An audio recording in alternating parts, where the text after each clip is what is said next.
अकबर बीरबल की कहानी, सपनों का खजाना और गायब हुआ बीरबल।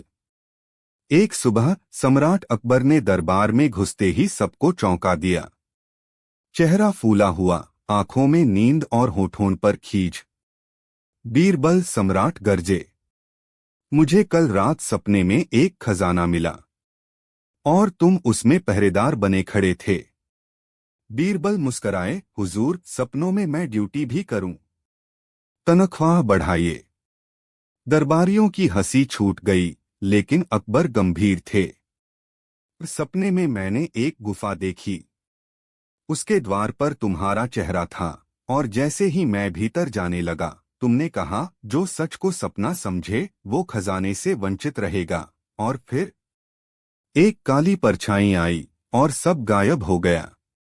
बीरबल अब ध्यान से सुन रहे थे। हुजूर, उन्होंने धीरे से कहा, ये सिर्फ सपना नहीं था। कोई संदेश हो सकता है। किसी ने आपके अवचेतन में दस्तक दी है। अकबर चौंके, क्या तुम कहना चाहते हो ये सपना असली था? नहीं, मैं कह रहा हूं ये सपना किसी असल रहस्य की ओर इशारा कर रहा है। राजमहल में अजीब घटनाएं। उसी रात कुछ अजीब घटनाएं महल में घटती हैं। एक सिपाही की जुबान लड़खड़ाने लगती है। मैंने देखा, दीवार पर कुछ लिखा था, खून से। खजाना जाग चुका है। अगले दिन शाही पुस्तकालय का सबसे पुराना ग्रंथ खुला हुआ मिलता है, पन्ने उल्टे पलटे हुए और बीच में एक कागज। जिसने ख्वाब में दरवाजा देखा, वो असल में उसमें कैद हो सकता है। बीरबल ने वह कागज पढ़ा और बोला, यह तो वही लिपि है जो सपनों की घाटी की कथा में वर्णित है, जिसे केवल वो देख सकता है जिसने 3 निशान देखे हों। कौन से निशान? अकबर ने पूछा। बीरबल ने उत्तर नहीं दिया, केवल मुस्कराए और बोले, इसका जवाब मुझे स्वप्न में मिलेगा। बीरबल गायब। अगली सुबह बीरबल नहीं मिले। उनका कमरा खुला था, बिस्तर सजा हुआ, पर तकिए पर एक पर्ची रखी थी, उसी पुरानी लिपि में। अनुवाद किया गया, जो स्वप्न को गहराई से देखे वो जगत से ऊपर उठ जाए। बीरबल अब सत्य के दूसरे द्वार में प्रवेश कर चुका है। दरबार में सन्नाटा छा गया। अकबर ने गुस्से में कहा, ये कोई जादू है या कोई साजिश? सबके मन में एक ही सवाल, क्या बीरबल वाकई सपनों के रहस्य को खोजने चला गया है या कोई दुश्मन उसे सपनों की आड़ में अगवा कर ले गया? जारी रहेगा। क्या बीरबल सचमुच किसी रहस्यमयी गुफा की खोज में गया है या क्या कोई शत्रु उसके सपनों को ही हथियार बना रहा है? जानिए इस रहस्य का पहला सिरा, भाग 2, सोने की मूर्ति और स्वप्नलोक का द्वार, अगली कहानी में। अकबर बीरबल की कहानी, सोने की मूर्ति और स्वप्नलोक का द्वार, भाग 2, रहस्य गहराता है। पिछले भाग से आगे बीरबल रहस्यमयी ढंग से गायब हो चुका था। उनके तकिए पर पड़ी अजीब लिपि वाली पर्ची ने सबको हैरान कर दिया था। बीरबल अब सत्य के दूसरे द्वार में प्रवेश कर चुका है। सम्राट अकबर के लिए यह केवल किसी चतुराई की बात नहीं थी, यह दरबार के सबसे बुद्धिमान मंत्री की गुमशुदगी का मामला बन गया था। एक और सपना। उसी रात सम्राट अकबर को फिर एक सपना आया, डायस्मल पहले से भी ज्यादा असली। सपने में वह एक पहाड़ी पर खड़े थे, चारों ओर घना कोहरा और सामने एक विशाल द्वार। द्वार पर बना था एक सोने की मूर्ति का चेहरा, जिसका चेहरा हूबहू बीरबल जैसा था। फिर एक गूंजती हुई आवाज आई, जिसने बुद्धि का दर्पण साफ रखा, वही द्वार पार कर सकता है, वरना स्वप्न ही उसका शत्रु बन जाएगा। अकबर की आंख खुली, माथा पसीने से भीगा हुआ। खोज का आरंभ। अगली सुबह सम्राट ने 2 भरोसेमंद सिपाहियों और एक विद्वान खगोलज्ञ को बुलाया। खगोलज्ञ ने बताया, यह जो आपने देखा है वह स्वप्नकुंज नामक पुरातन स्थान है। माना जाता है वहां कोई द्वार है जो केवल सच्चे मन और तीव्र बुद्धि से खुलता है। वहां के द्वारपाल को ही सोने की मूर्ति कहा गया है। अकबर ने तुरंत खोजी दल तैयार किया और एक रात सम्राट खुद गुप्त रूप से अपने विश्वस्तों के साथ स्वप्नकुंज की यात्रा पर निकल पड़े। स्वप्नकुंज की घाटी। स्वप्नकुंज वह स्थान था जहां घास भी नीली लगती थी और हवा से संगीत की ध्वनि निकलती थी। घाटी में प्रवेश करते ही सबका दिमाग भारी होने लगा। ऐसा लगा जैसे सपनों की दुनिया हकीकत पर हावी हो रही हो। और तब एक चट्टान के पीछे से अचानक किसी ने कहा, स्वप्न को सुलझाओ, तभी द्वार खुलेगा। सब चौंक पड़े। पीछे देखा, कोई नहीं।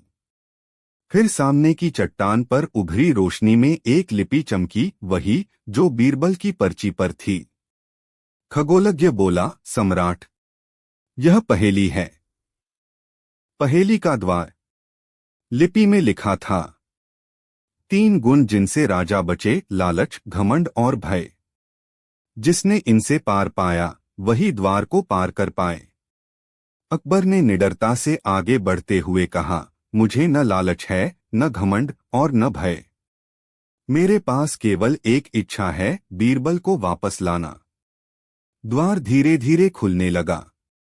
भीतर एक चमकदार गुफा थी। दीवारों पर स्वर्ण चित्र और केंद्र में एक सिंहासन। उस पर कोई बैठा था। बीरबल। सम्राट चिल्लाए। लेकिन वह बीरबल नहीं था। वह एक पुतला था, सोने का, हूबहू बीरबल की शक्ल वाला। और उसकी गोद में एक और पर्ची रखी थी। अकबर ने धीरे से पर्ची उठाई। पर्ची पर लिखा था, यदि बीरबल को पाना चाहते हो तो उसकी बुद्धि से होड़ करनी होगी। अब शुरू होगा तीसरा स्वप्न, और वो कोई भी देख सकता है। अकबर ने चारों ओर देखा और पीछे की दीवार पर अचानक एक बड़ा दर्पण उभर आया। दर्पण में दिखा बीरबल किसी अंधेरी जगह में कैद। उनके होंठ हिले पर आवाज नहीं आई। और फिर सब कुछ अंधकार में गुम हो गया। भाग समाप्त।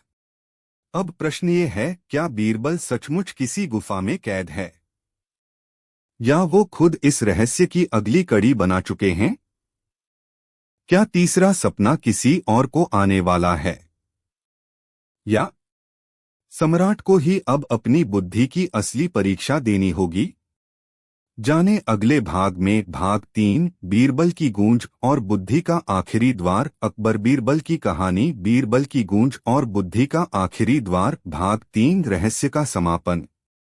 पिछले भाग से आगे अकबर और उनके साथी उस रहस्यमयी गुफा में खड़े थे। बीरबल की शक्ल वाली सोने की मूर्ति के पास से मिली पर्ची ने एक और संकेत दिया था, अब शुरू होगा तीसरा स्वप्न। लेकिन यह सपना सिर्फ अकबर को नहीं, पूरे दरबार को आने लगा। हर रात दरबारी, सिपाही, यहाँ तक कि रसोईघर का बावर्ची भी एक ही सपना देखने लगे, एक अंधेरी कोठरी जिसमें बीरबल कैद है और चारों ओर से आवाजें आ रही हैं, बुद्धि के 4 द्वार खोलो, वरना वो यहीं रहेगा। बुद्धि की पहली परीक्षा, वाणी। अकबर ने बीरबल की एक पुरानी कहावत याद की, जहां शब्द चुप हो जाएं, वहां बुद्धि बोलती है। उन्हें ध्यान आया जब उन्होंने पहली बार बीरबल से बहस में हार मानी थी। बीरबल ने केवल मौन समाप्त रहकर जीत हासिल की थी। गुफा में मौजूद एक दीवार पर अचानक शब्द उभरे, क्या तुम उत्तर देने में तेज हो या मौन में गहरे? अकबर ने उत्तर नहीं दिया। वह केवल चुपचाप बैठ गए। दीवार अपने आप खुल गई। दूसरी परीक्षा, दृष्टि। अगला कक्ष अंधेरे से भरा था। बीचों बीच एक दिया जल रहा था और उसके पास 2 चित्र, एक में बीरबल, एक में कोई और अजनबी चेहरा। आवाज आई, जिसे तुम जानो वो भ्रम भी हो सकता है। बुद्धिमान वही जो सत्य की आंख से देखे। अकबर ने दिए की लौ पर ध्यान केंद्रित किया और तब उन्हें दिखा अजनबी चेहरा धीरे धीरे बीरबल में बदल रहा था। अकबर बोले, सत्य एक नहीं होता, पर झूठ हमेशा बदलता है। दीवार खुल गई। तीसरी परीक्षा, धैर्य। एक घड़ीनुमा यंत्र सामने था, जिसकी सुइयां उल्टी घूम रही थीं और ऊपर लिखा था, जिसे समय जल्दी चाहिए वो कभी बीरबल तक नहीं पहुंचेगा। सभी साथियों ने यंत्र को छेड़ने की कोशिश की, पर कुछ न हुआ। अकबर ने सबको रोका और बोले, इसे चलने दो। समय को धक्का नहीं दिया जा सकता। 1 घंटे बाद समय ठहर गया। दीवार खुल गई। चौथी और आखिरी परीक्षा, नम्रता। अंतिम कक्ष में एक बूढ़ा फकीर बैठा था, फटे कपड़े, धूल में सना चेहरा। उसने कहा, बीरबल को चाहिए वो जिसे तुम कभी नहीं दे पाए। अकबर बोले, क्या? फकीर मुस्कराया, स्वीकृति कि बीरबल तुमसे ज्यादा बुद्धिमान है। अकबर झुके, हाथ जोड़कर बोले, हाँ, बीरबल की बुद्धि अकबर से भी ऊंची है और यही उसकी सबसे बड़ी सेवा है। वो क्षण था जब पूरा कक्ष उजाले से भर गया। बीरबल की वापसी। दीवार टूट गई। भीतर एक शांत कमरा था। बीचों बीच बीरबल ध्यान में बैठे थे। आंखें खोलीं और मुस्कराए। हुजूर, आप आ ही गए। अकबर की आंखें भर आईं। ये सब क्या था? उन्होंने पूछा। बीरबल बोले, ये एक परीक्षा थी, उस विश्वास की जो आप मुझ पर करते हैं और जो मैं आपकी बुद्धि पर करता हूं। स्वप्नलोक कोई जगह नहीं, एक अवस्था है जहां केवल वही पहुंच सकता है जो खुद को पहचान ले। और वो सोने की मूर्ति, वो आपके सपनों का प्रतिबिंब थी, एक भय कि बीरबल बिना बताए चला जाए। लेकिन सच्चा बीरबल कभी दूर नहीं होता। अंतिम दृश्य, दरबार में वापसी। जब सम्राट और बीरबल लौटे, पूरा दरबार स्वागत में खड़ा था।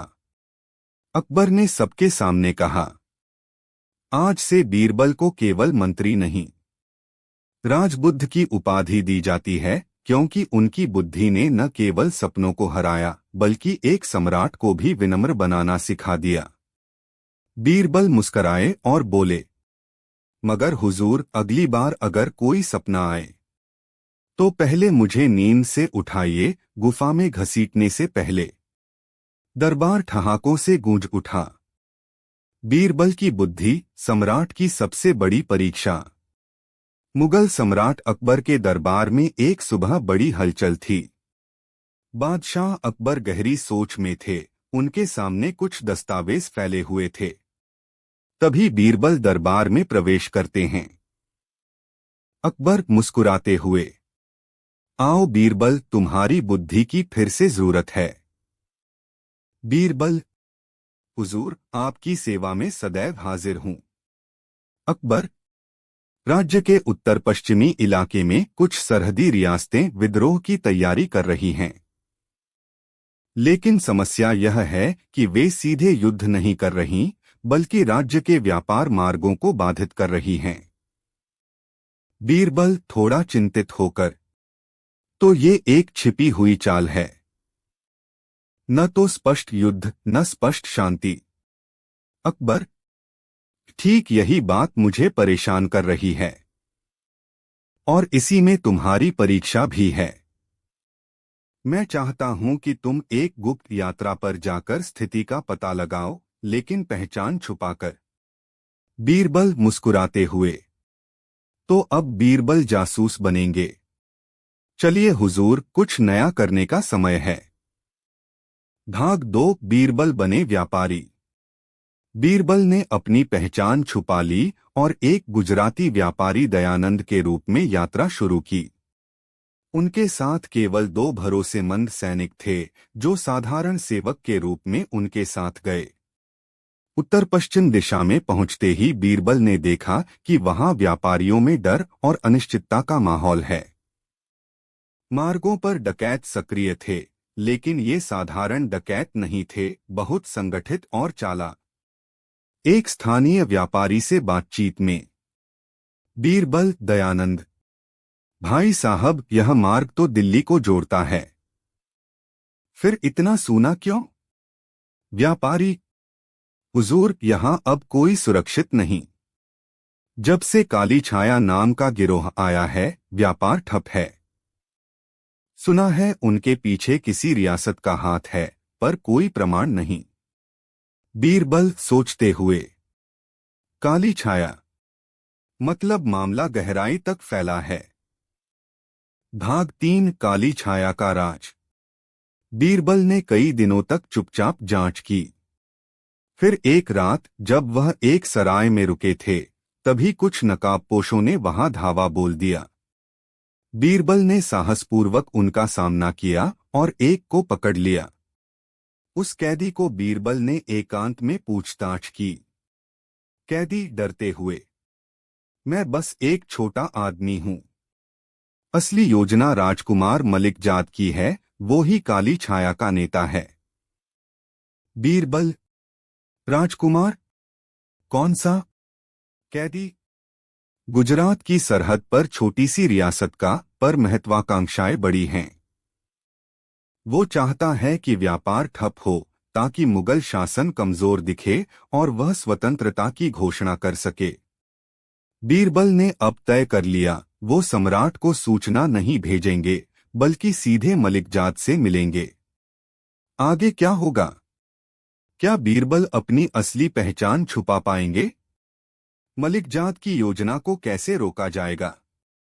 क्या बीरबल युद्ध के बिना ही इस संकट का हल निकाल पाएंगे? भाग 4, शेर और लोमड़ी की चाल। बीरबल ने अपना व्यापारी वेश बनाए रखा और अगले दिन राजकुमार मलिकजाद की रियासत की ओर रवाना हुए। रास्ते में उन्होंने देखा कि लोग दबे स्वर में बात करते हैं, जैसे किसी छाया से डरते हों। गांव उजड़े हुए, मंडियां वीरान और सैनिकों की हलचल हर तरफ फैली थी। राजमहल पहुंचते ही बीरबल ने खुद को एक माल व्यापारी बताया जो मलिकजाद से मिलना चाहता है।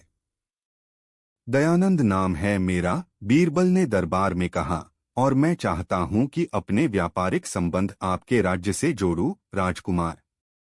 मलिकजाद, एक तेज निगाहों वाला नवयुवक, राजगद्दी पर बैठा बीरबल को गौर से देख रहा था।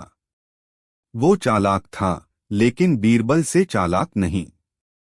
दिल्ली से व्यापारी मलिकजाद ने पूछा।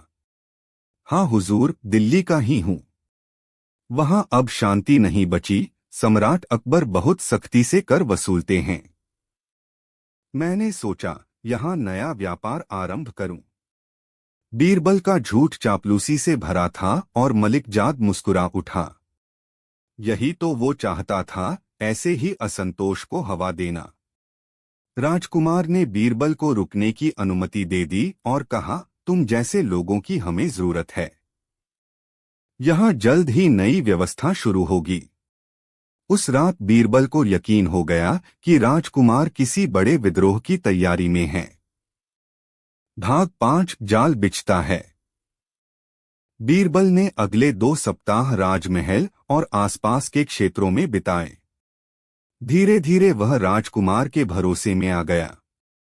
उसने यह दिखाया कि वह दिल्ली के शासन से असंतुष्ट है और उसे व्यापार के अलावा सत्ता में दिलचस्पी भी है। राजकुमार ने एक दिन उसे अपने निजी कक्ष में बुलाया। दयानंद, मैं जल्द ही मुगल शासन से स्वतंत्रता की घोषणा करने वाला हूं, लेकिन मुझे दिल्ली की सेना की गति की जानकारी चाहिए। क्या तुम मेरी मदद कर सकते हो? बीरबल ने सिर झुकाया। हुजूर, आप जो कहेंगे मैं करूंगा। अब बीरबल जानता था कि उसे अकबर को सूचना भेजनी होगी, लेकिन किसी को शक न हो, इसके लिए उसने पुरानी भारतीय शैली का सहारा लिया, कबूतर। उसने रात को एक पत्र लिखा और अपने सैनिक सेवक को आदेश दिया कि जंगल में जाकर खास कबूतर के जरिए चिट्ठी दिल्ली पहुंचाए। पत्र में लिखा था, सम्राट, राजकुमार मलिक जाद विद्रोह की घोषणा करने वाला है। उसके पास 5,000 सैनिक हैं और वो दिल्ली से आने वाले व्यापार मार्गों पर निगरानी रखता है। मुझे 1 सप्ताह और दें, मैं उसके अंदर ही से उसे तोड़ दूंगा। बीरबल। भाग 6 चतुर चाल।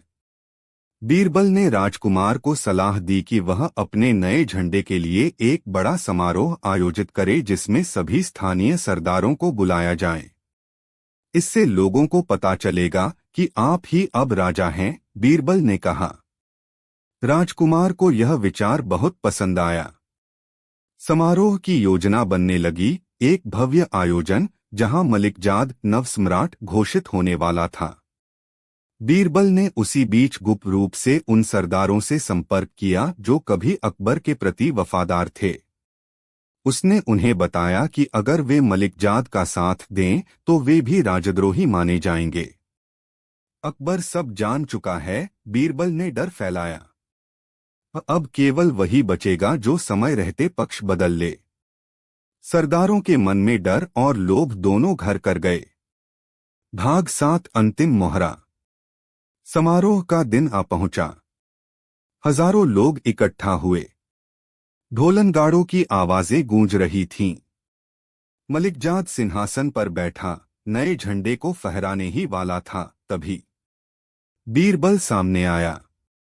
अब वह अपने असली रूप में था, राजसी वेशभूषा में, अकबर का प्रतिनिधि बनकर। रुकिए राजकुमार, बीरबल ने ऊंचे स्वर में कहा। आपको सम्राट अकबर के नाम से गिरफ्तार किया जाता है। मलिकजाद हक्का बक्का रह गया। धोखा, उसने गुस्से से पूछा। न्याय, बीरबल ने मुस्कुराते हुए कहा।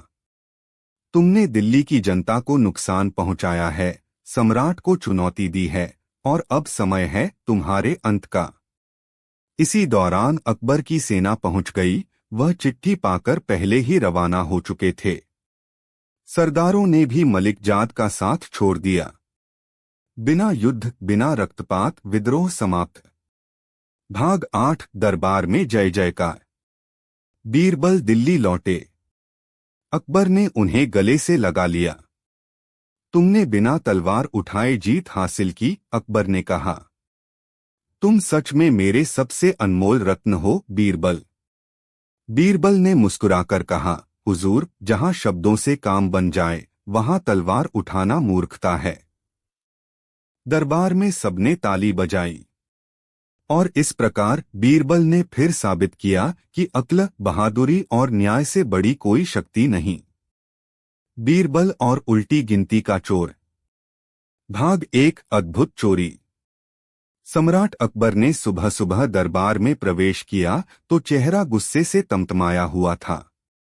दरबारियों की आंखें फैल गईं, बादशाह को गुस्सा आना मतलब किसी की शामत आई।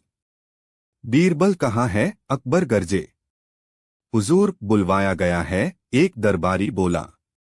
बीरबल दरबार में दाखिल हुए, मुस्कराते हुए, हमेशा की तरह शांत। बीरबल, आज रात को राजकोष से 1,000 अशर्फियां गायब हो गईं। और सबसे बड़ी बात, चोर ने एक पर्ची छोड़ी है, अगली बार 999 लूंगा। ये कोई चोरी कर रहा है या उल्टी गिनती कर रहा है? दरबार में हंसी छूटते छूटते रह गई। बीरबल ने मुस्कराकर पूछा, हुजूर, क्या चोर की कोई और निशानी मिली? अकबर ने पर्ची थमाई। उस पर सुर्ख लाल स्याही से लिखा था, 999 अगली किस्त में मिलते हैं। उल्टी गिनती वाला चोर। बीरबल ने ध्यान से पढ़ा, फिर कहा, हुजूर, ये चोर कोई साधारण नहीं बल्कि कलाकार है। और जब कलाकार चोरी करता है तो वह अपने काम को श्रृंखला में करता है। मैं कह सकता हूं, अगली चोरी भी होगी और अगली पर्ची में लिखा होगा 998। अकबर भौंचक के रह गए। तुम्हें कैसे पता?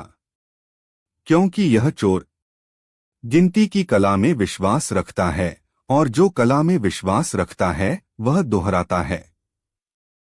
भाग 2 चोर को पकड़ने का खेल। बीरबल ने योजना बनाई। उसने हर रात राजकोष में पहरा लगाया, पर किसी को कुछ दिखाई नहीं देता। और सचमुच अगली रात फिर चोरी हुई। 999 अशर्फिया और एक पर्ची 998। धीरे धीरे हिसाब बराबर होगा। अब अकबर का माथा ठनक गया। बीरबल अब तक 2 बार चोरी हो चुकी है और हर बार चोर चुपचाप आया और गया। बीरबल मुस्कुराए, हुजूर अब बारी मेरी है। भाग 3 नकली सोना और मीठा जाल।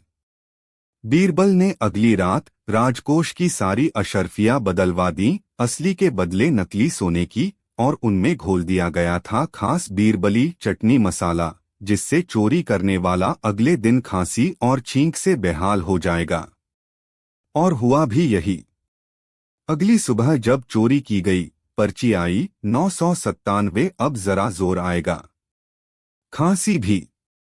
बीरबल ने हंसते हुए अकबर से कहा, हुजूर आज दोपहर दिल्ली के वैद्यराज के पास जो आदमी सबसे पहले छींकते का पते पहुंचने वाला होगा, वही हमारा उल्टी गिनती वाला चोर है।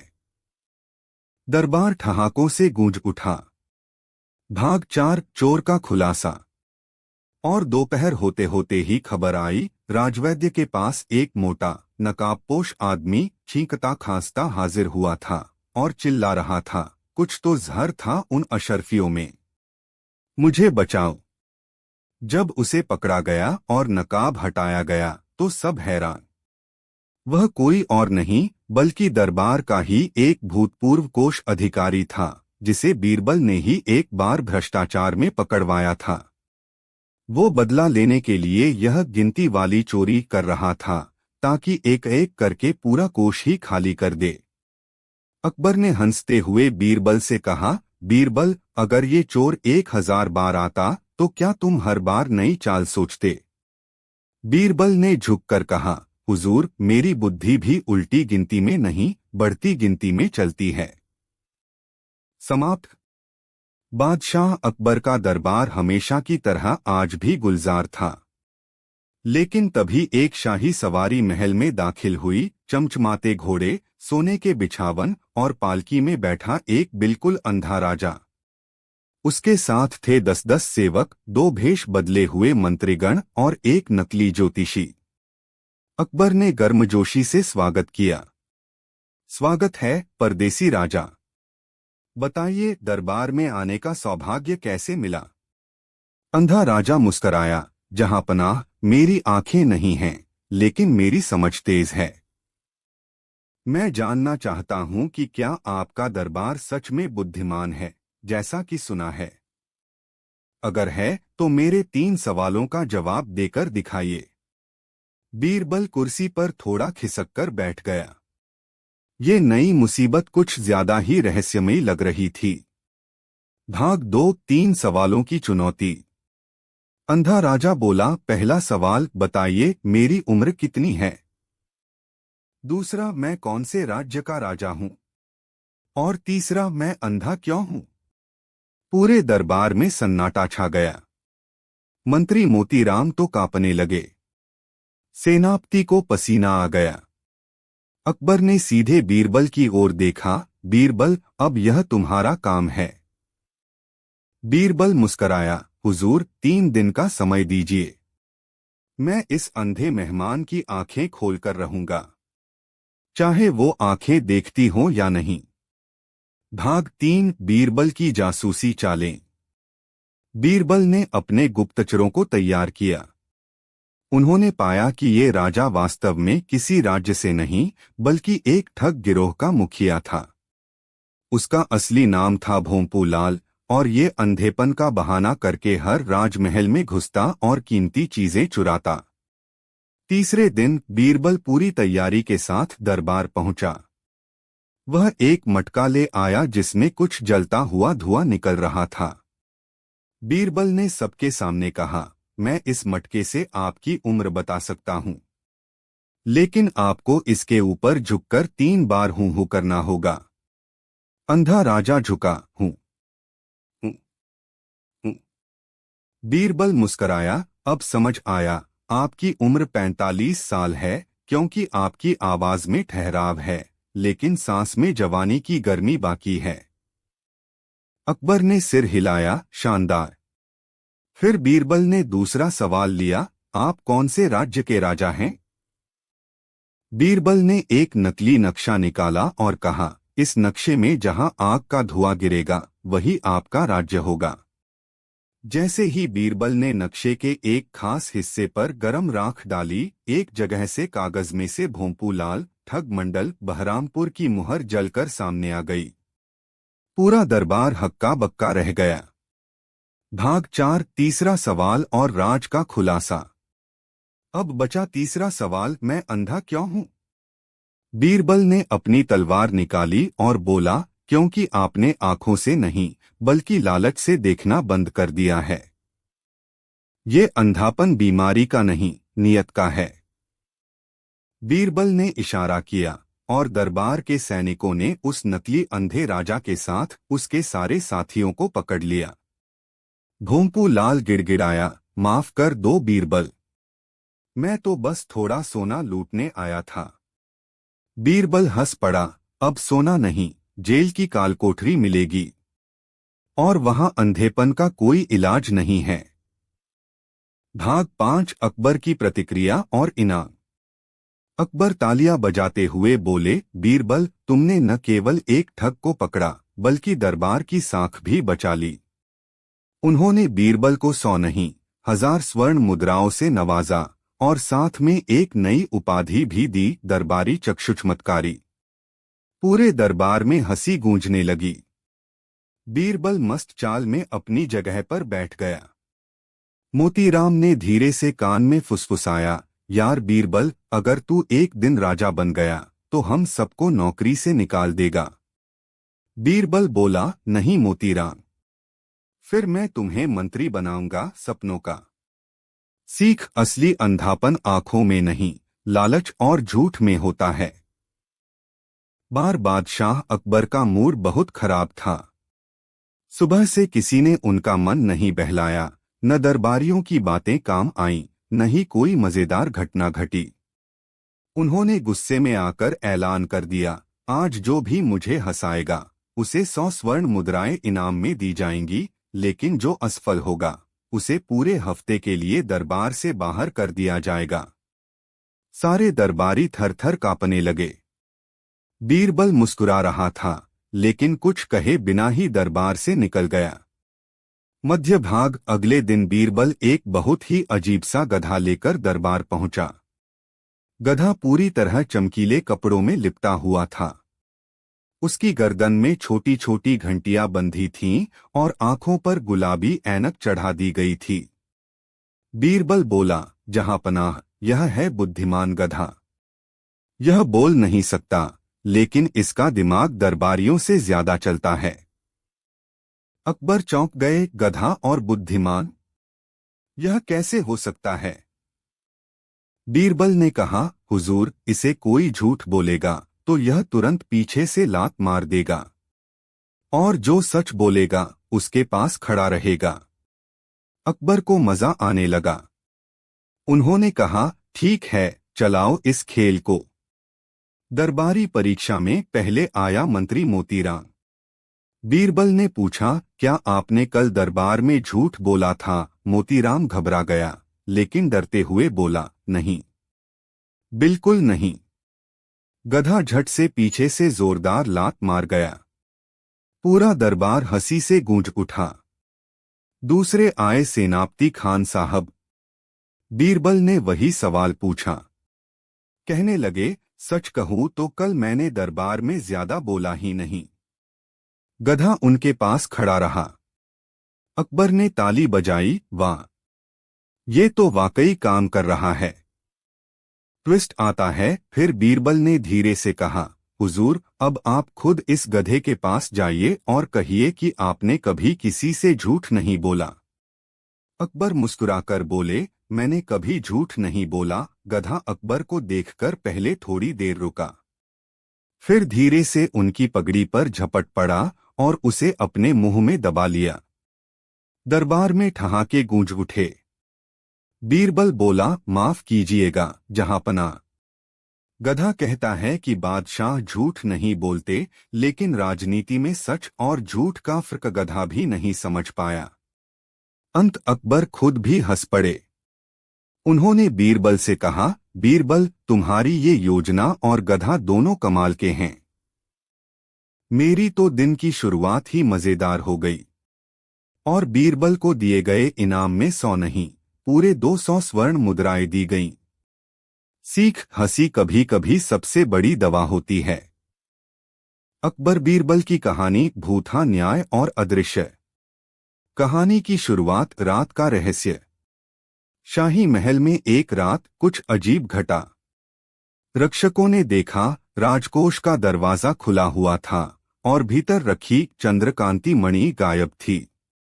यह मणि केवल पूर्णिमा की रात को ही बाहर निकाली जाती थी, ताकि उसकी चांदी जैसी चमक से सम्राट पूजा कर सकें। पर वह मणि अब नहीं थी। कोई सुराग नहीं, कोई ताले टूटे नहीं, और पहरेदारों ने कुछ देखा नहीं। अगली सुबह दरबार में हड़कंप मच गया। सम्राट अकबर गरजे, इतनी सुरक्षा के बीच से मणि गायब हो गई और किसी को कुछ पता ही नहीं। बीरबल मुस्कराए और बोले, हुजूर, या तो चोर अदृश्य था या यह काम किसी भूत का है। दरबार में ठहाके लगे। अकबर बोले, बीरबल, मजाक बाद में कर लेना। क्या कोई उपाय है जिससे हम चोर को पकड़ सकें? बीरबल ने कहा, एक उपाय है जो पुराने तांत्रिक ग्रंथों में बताया गया है।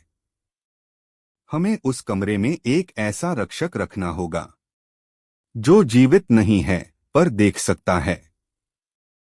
क्या? अकबर चौंके। आप भूत को बुलाना चाहते हैं?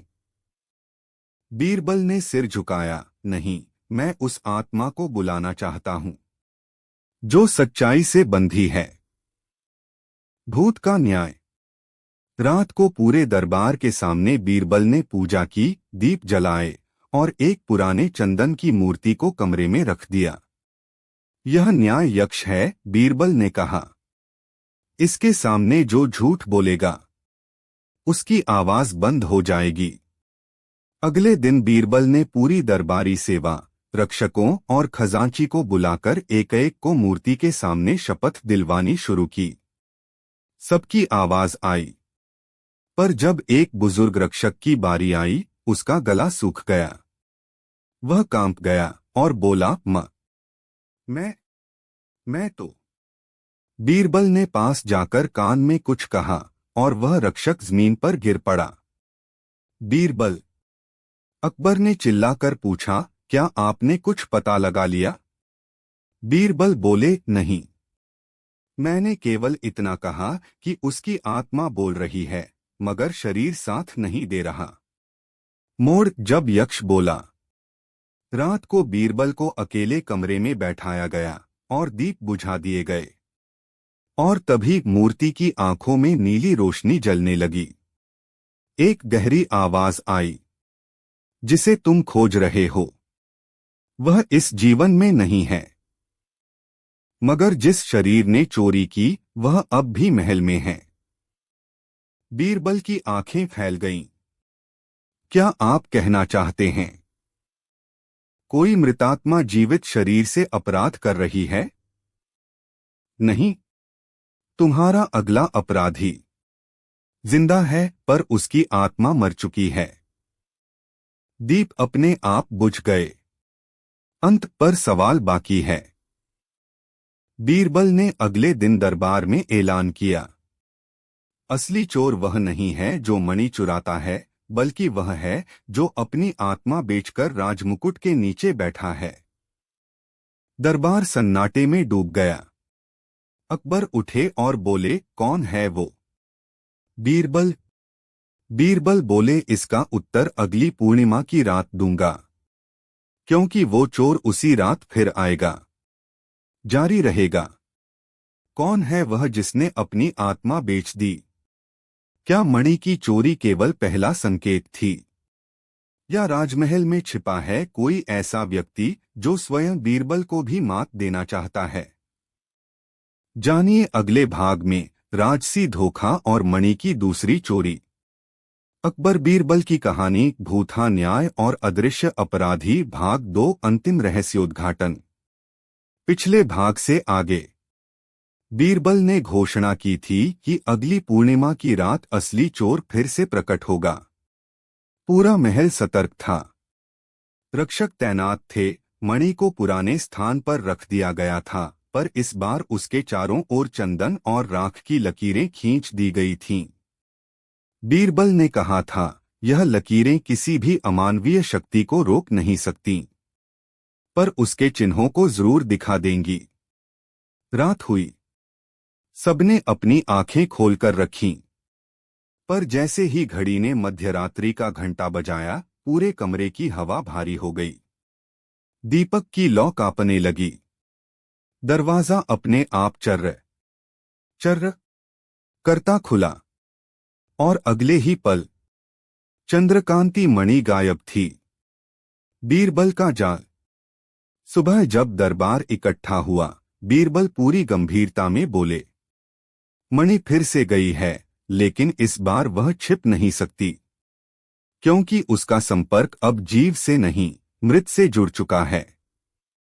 बीरबल सभी दरबारियों को बाहर के बाग में ले गए, जहां एक पत्थर के नीचे से उन्होंने वह मणि निकालकर सम्राट को सौंप दी।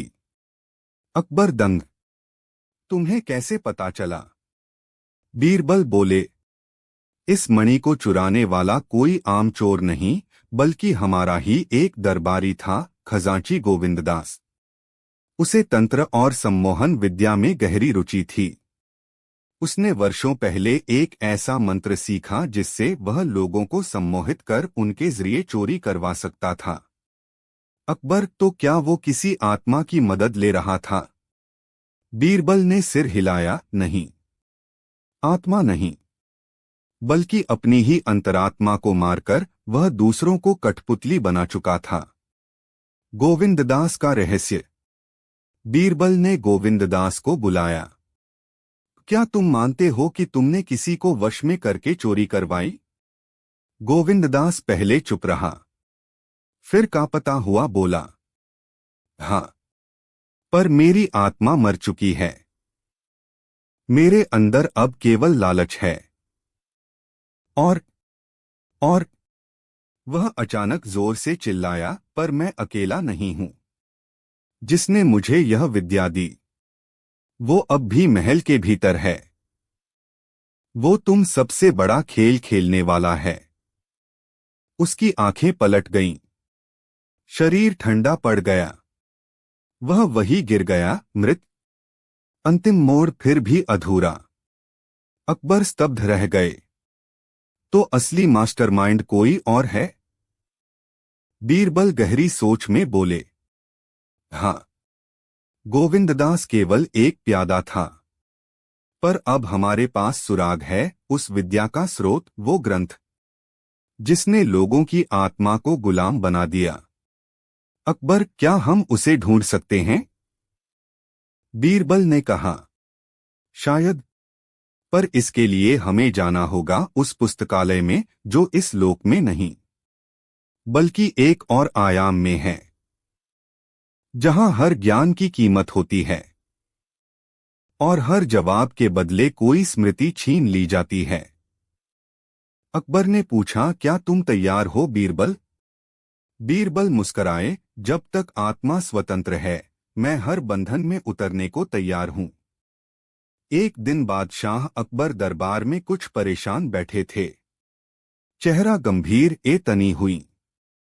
बीरबल पास आए और बोले, हुजूर, आज कुछ खिन्न से लगते हैं। सब कुशल तो है? अकबर ने गहरी सांस ली। बीरबल, ये दरबारी, ये अमीर लोग, सब इतने गंभीर और नकचढ़े हो गए हैं। न कोई हंसी, न कोई मस्खरी। सारा दरबार ऐसा लग रहा जैसे किसी शोक सभा में बैठा हो। बीरबल ने मुस्कुराकर सिर झुकाया, तो क्या आप चाहते हैं कि दरबार में हंसी वापस लाई जाए? बिल्कुल, अकबर बोले, मगर ऐसे नहीं। मैं चाहता हूं कि तुम ऐसा कुछ करो कि हंसी खरीद कर लाई जाए। खरीदकर? बीरबल ने आंखें चौड़ी कीं। हाँ, अकबर बोले, मैं चाहता हूं कि तुम किसी ऐसे व्यक्ति को ढूंढो जो हंसी बेचता हो और दरबारियों की मुस्कान खरीद लो। बीरबल ने सिर झुकाया और बोला, हुजूर, 3 दिन दीजिए, फिर देखिएगा, दरबार ऐसा खिखिलाएगा कि मुगल इतिहास में पहली बार कोई दरबार हंसी का दीवाना कहलाएगा। पहला दिन हंसी बेचने वाला। अगली सुबह चौंकाने वाला दृश्य था। महल के बाहर एक ऊंचा बोर्ड लटक रहा था। बीरबल एंड कंपनी, हंसी बेचने वाला दुकान। मुस्कान चाहिए, कीमत चुकाइए। हंसी चाहिए, जेब ढीली कीजिए। लोगों की भीड़ लग गई। एक बूढ़ा किसान आया और बोला, बेटा, पेट में हंसी नहीं बची। क्या भाव है? बीरबल ने कहा, 5 रुपए में जोर से हंसी, 10 रुपए में पेट पकड़ के हंसी और 15 रुपए में आंसू बहाकर हंसी। बूढ़ा किसान 5 रुपए देकर बोला, लो बेटा, अब हंसाओ। बीरबल ने एक कागज निकाला और पढ़ा। एक बार एक उल्लू दरबार में मंत्री बनने गया। राजा ने कहा, काबिलियत? उल्लू बोला, मैं रात में देखता हूँ, दिन में सोता हूँ और दूसरों के मुंह पर हू करता हूँ, यानी मैं तो बनाया दरबारी हूँ। बूढ़ा जोर से ठहाका लगाकर हंसा और बोला, 5 रुपए क्या बेटा, तू तो बीरबल निकला। दूसरा दिन हंसी की बोली। अब बीरबल ने योजना को आगे बढ़ाया। दरबार में एक अजीब आयोजन किया गया, हंसी की नीलामी। एक मंच बना और वहां लिखा था, जो सबसे अनोखी हंसी देगा उसे मिलेगा अकबर से इनाम, और जिसकी हंसी सबसे बेतुकी हो उसे मिलेगा बकरा। पहला दरबारी आया, हुआ हुआ, सब चुप। दूसरा आया, किकी, कोई हंसा नहीं। तीसरा आया, एक बड़ा व्यापारी था, बहुत गंभीर। वो मंच पर चढ़ा और अचानक जोर से बोला, मैंने अपनी पत्नी से कहा, तुम चुप क्यों रहती हो? वो बोली, क्योंकि तुमने कहा था, हंसती हो तो घर की शांति चली जाती है। पूरा दरबार ठहाकों से गूंज उठा। अकबर अपनी तख्त पर झुककर हंसते हंसते बोले, वाह बीरबल, तुमने तो दरबार को हंसने वाला मेला बना दिया। तीसरा दिन हंसी की सजा। तीसरे दिन बीरबल ने एक पर्चा निकाला। अब जो नहीं हंसेगा उसे सजा मिलेगी। अब दरबार में सब जबरदस्ती मुस्करा रहे थे। जो हंसी को रोके उसकी नाक पर पंखा घुमाया जाता और कोई मूर्खतापूर्ण जोक सुनाया जाता। मंत्री फैजी चुप बैठे थे। बीरबल उनके पास आए और बोले, हुजूर, बताइए आप कैसे कपड़े पहनते हैं? फैजी बोले, गंभीर। बीरबल बोले, तो फिर आप दरबार में आए क्यों हैं? आपको तो सीधा जनाजे में जाना चाहिए। फैजी चुप रहे, मगर पास बैठे कवि रहीम ठहाके मारकर हंसने लगे। बीरबल बोले, वाह रहीम साहब, आप पर हंसी बचाओ अभियान का टैग लग गया है। अंत में अकबर बोले, बीरबल, तुमने सचमुच हंसी खरीद कर दरबार में बांटी है। लेकिन बताओ, ये हंसी बेचने की दुकान कब तक चलेगी? बीरबल मुस्कराकर बोले, जहांपनाह, जब तक लोग गंभीर रहेंगे तब तक हंसी बिकती रहेगी, और जब सब हंसने लगेंगे तब ये दुकान अपने आप बंद हो जाएगी और मैं मुफ्त में हंसी बांटना शुरू कर दूंगा। पूरा दरबार फिर से हंसी में डूब गया।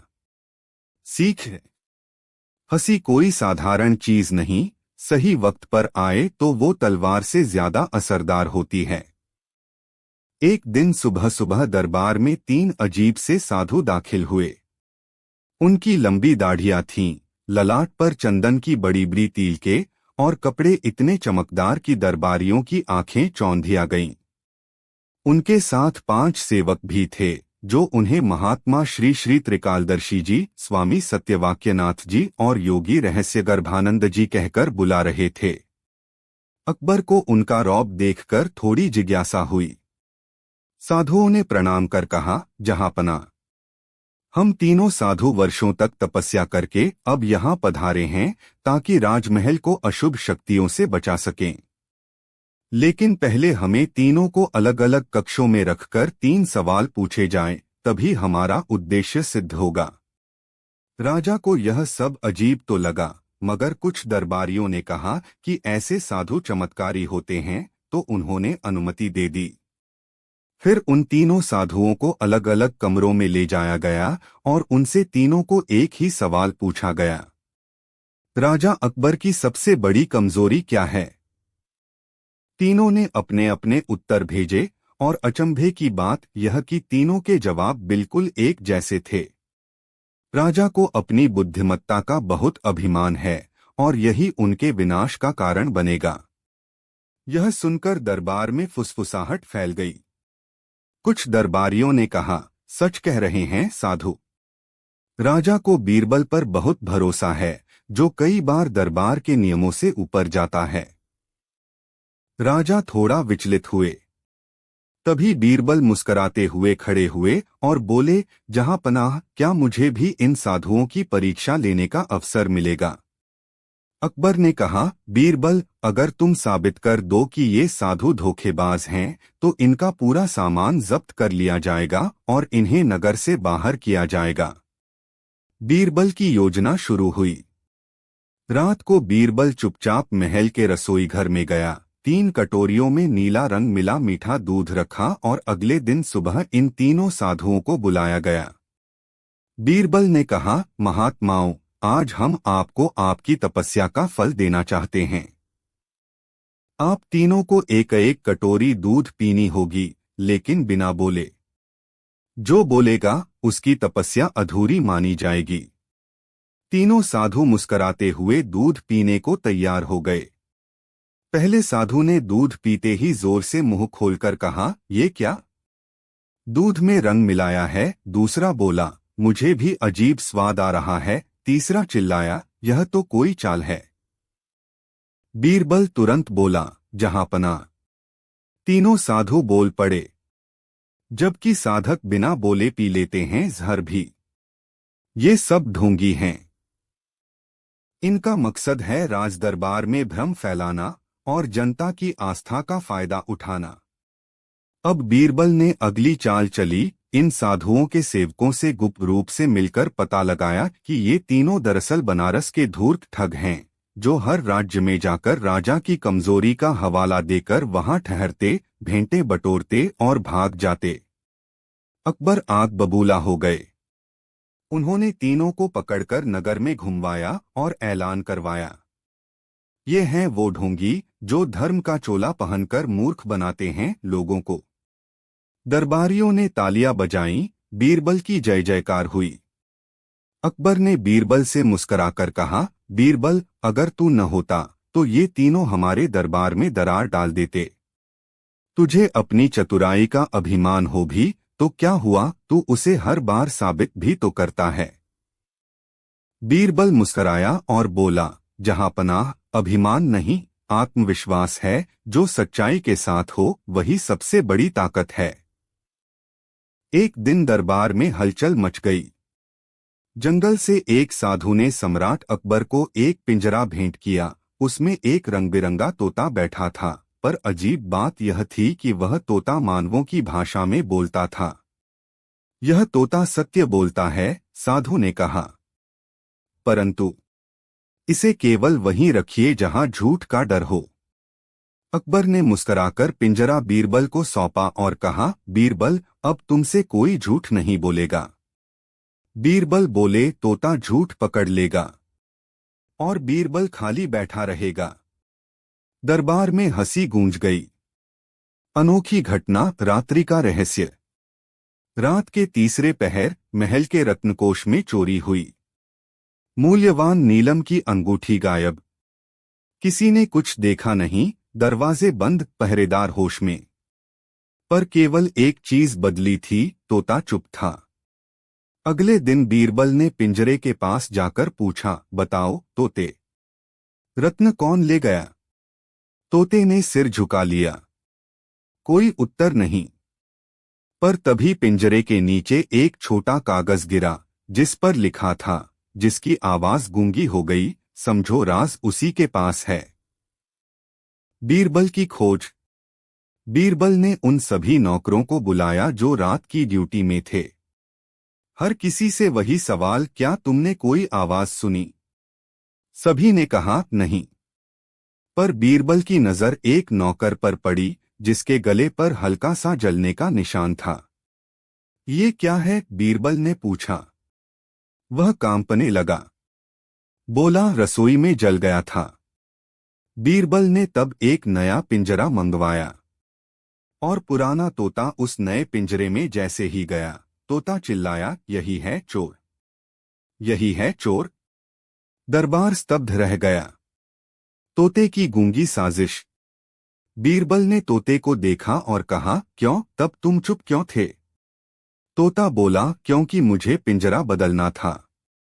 सच्चाई की जगह मैं अब बुद्धि के पिंजरे में हूं। अकबर ने पूछा, तोता यह कैसे जानता है कि चोर कौन है?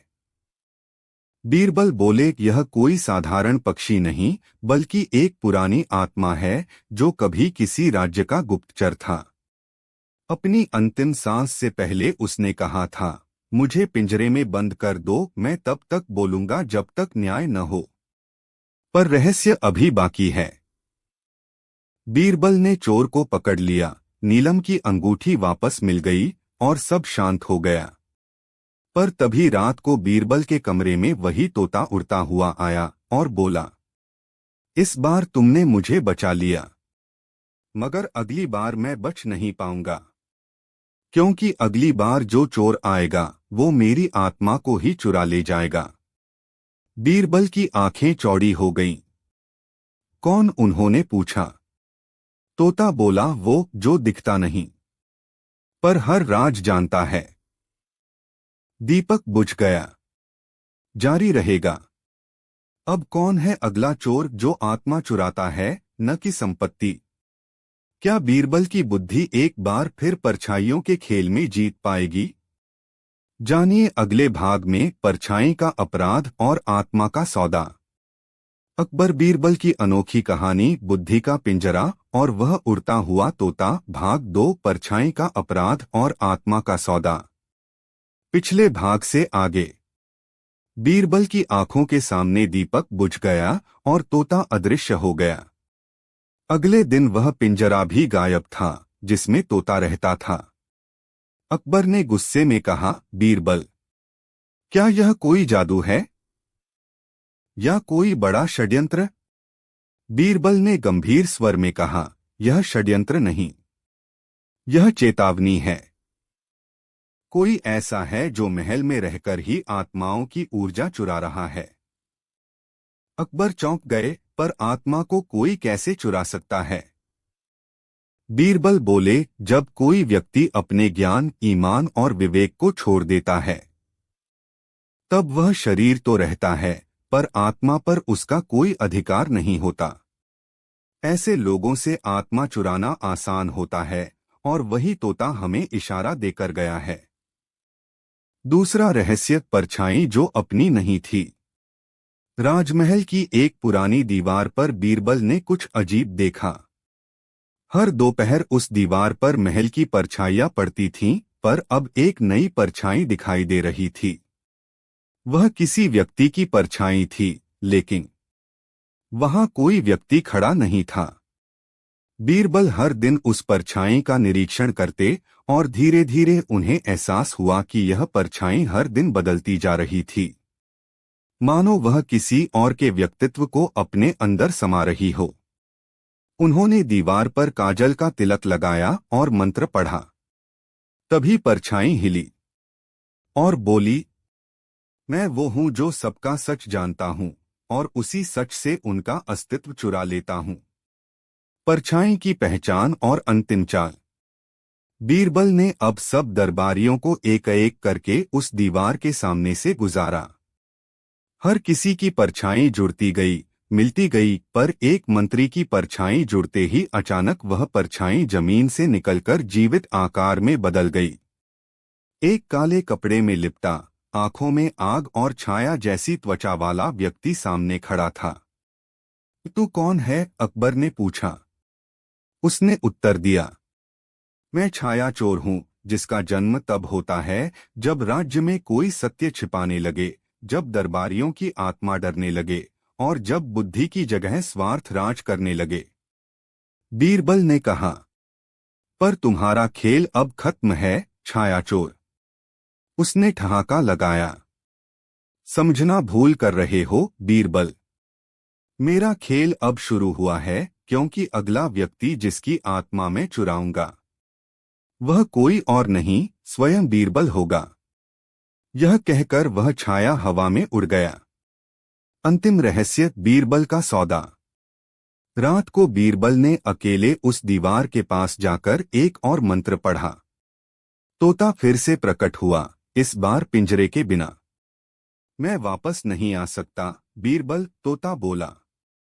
पर तुम्हें बचाने एक सौदा करना होगा। या तो तुम अपनी स्मृति खोओगे या अपना विवेक। बीरबल मुस्कराए। मैं अपनी स्मृति छोड़ सकता हूं, पर विवेक नहीं, क्योंकि यही मेरी आत्मा की असली शक्ति है। तोते ने आंखें मूंद लीं और अगले ही पल बीरबल की आंखों में एक झटका हुआ। उन्हें अपने ही जीवन की कई बातें भूलने लगीं, पर उनकी बुद्धि और न्याय की धार और तेज हो गई। कहानी समाप्त। कहानी का नाम राजा का सपना और बीरबल की परीक्षा। प्रारंभ, एक अजीब सपना। एक रात सम्राट अकबर को एक अत्यंत विचित्र सपना आया। उन्होंने देखा कि उनका पूरा राज्य सोने से भर गया है, लेकिन प्रजा दुखी है। वहीं एक साधु आकर उन्हें कहता है, राजन, तुम्हारा सोना ही तुम्हारे राज्य का पतन बनेगा। जब तक तुम असली धन को नहीं पहचानते, सब व्यर्थ है। अकबर की नींद टूट गई। सुबह होते ही उन्होंने दरबार में घोषणा की, मैं अपने सपने का अर्थ जानना चाहता हूं। जो इस रहस्य को सुलझाएगा उसे मैं आधा राज्य दूंगा। सब दरबारी चुप, लेकिन बीरबल मुस्कराया। बीरबल की खोज। बीरबल ने 1 हफ्ते की मोहलत मांगी। अकबर ने दी। पहले दिन बीरबल भेष बदलकर बाजार गया।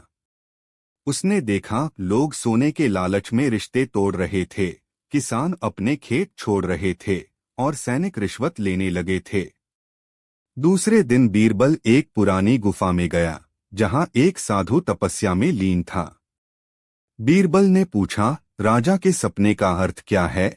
साधु ने उत्तर दिया, धन जब आत्मा से बड़ा हो जाए तो राज्य केवल ढांचा रह जाता है। बीरबल की प्रस्तुति। 7वें दिन बीरबल दरबार में लौटे। उन्होंने कहा, जहां सोना बढ़े पर सम्मान घटे, वहां राज्य नहीं, व्यापार होता है। आपका सपना चेतावनी है कि केवल भौतिक धन से प्रजा सुखी नहीं होती।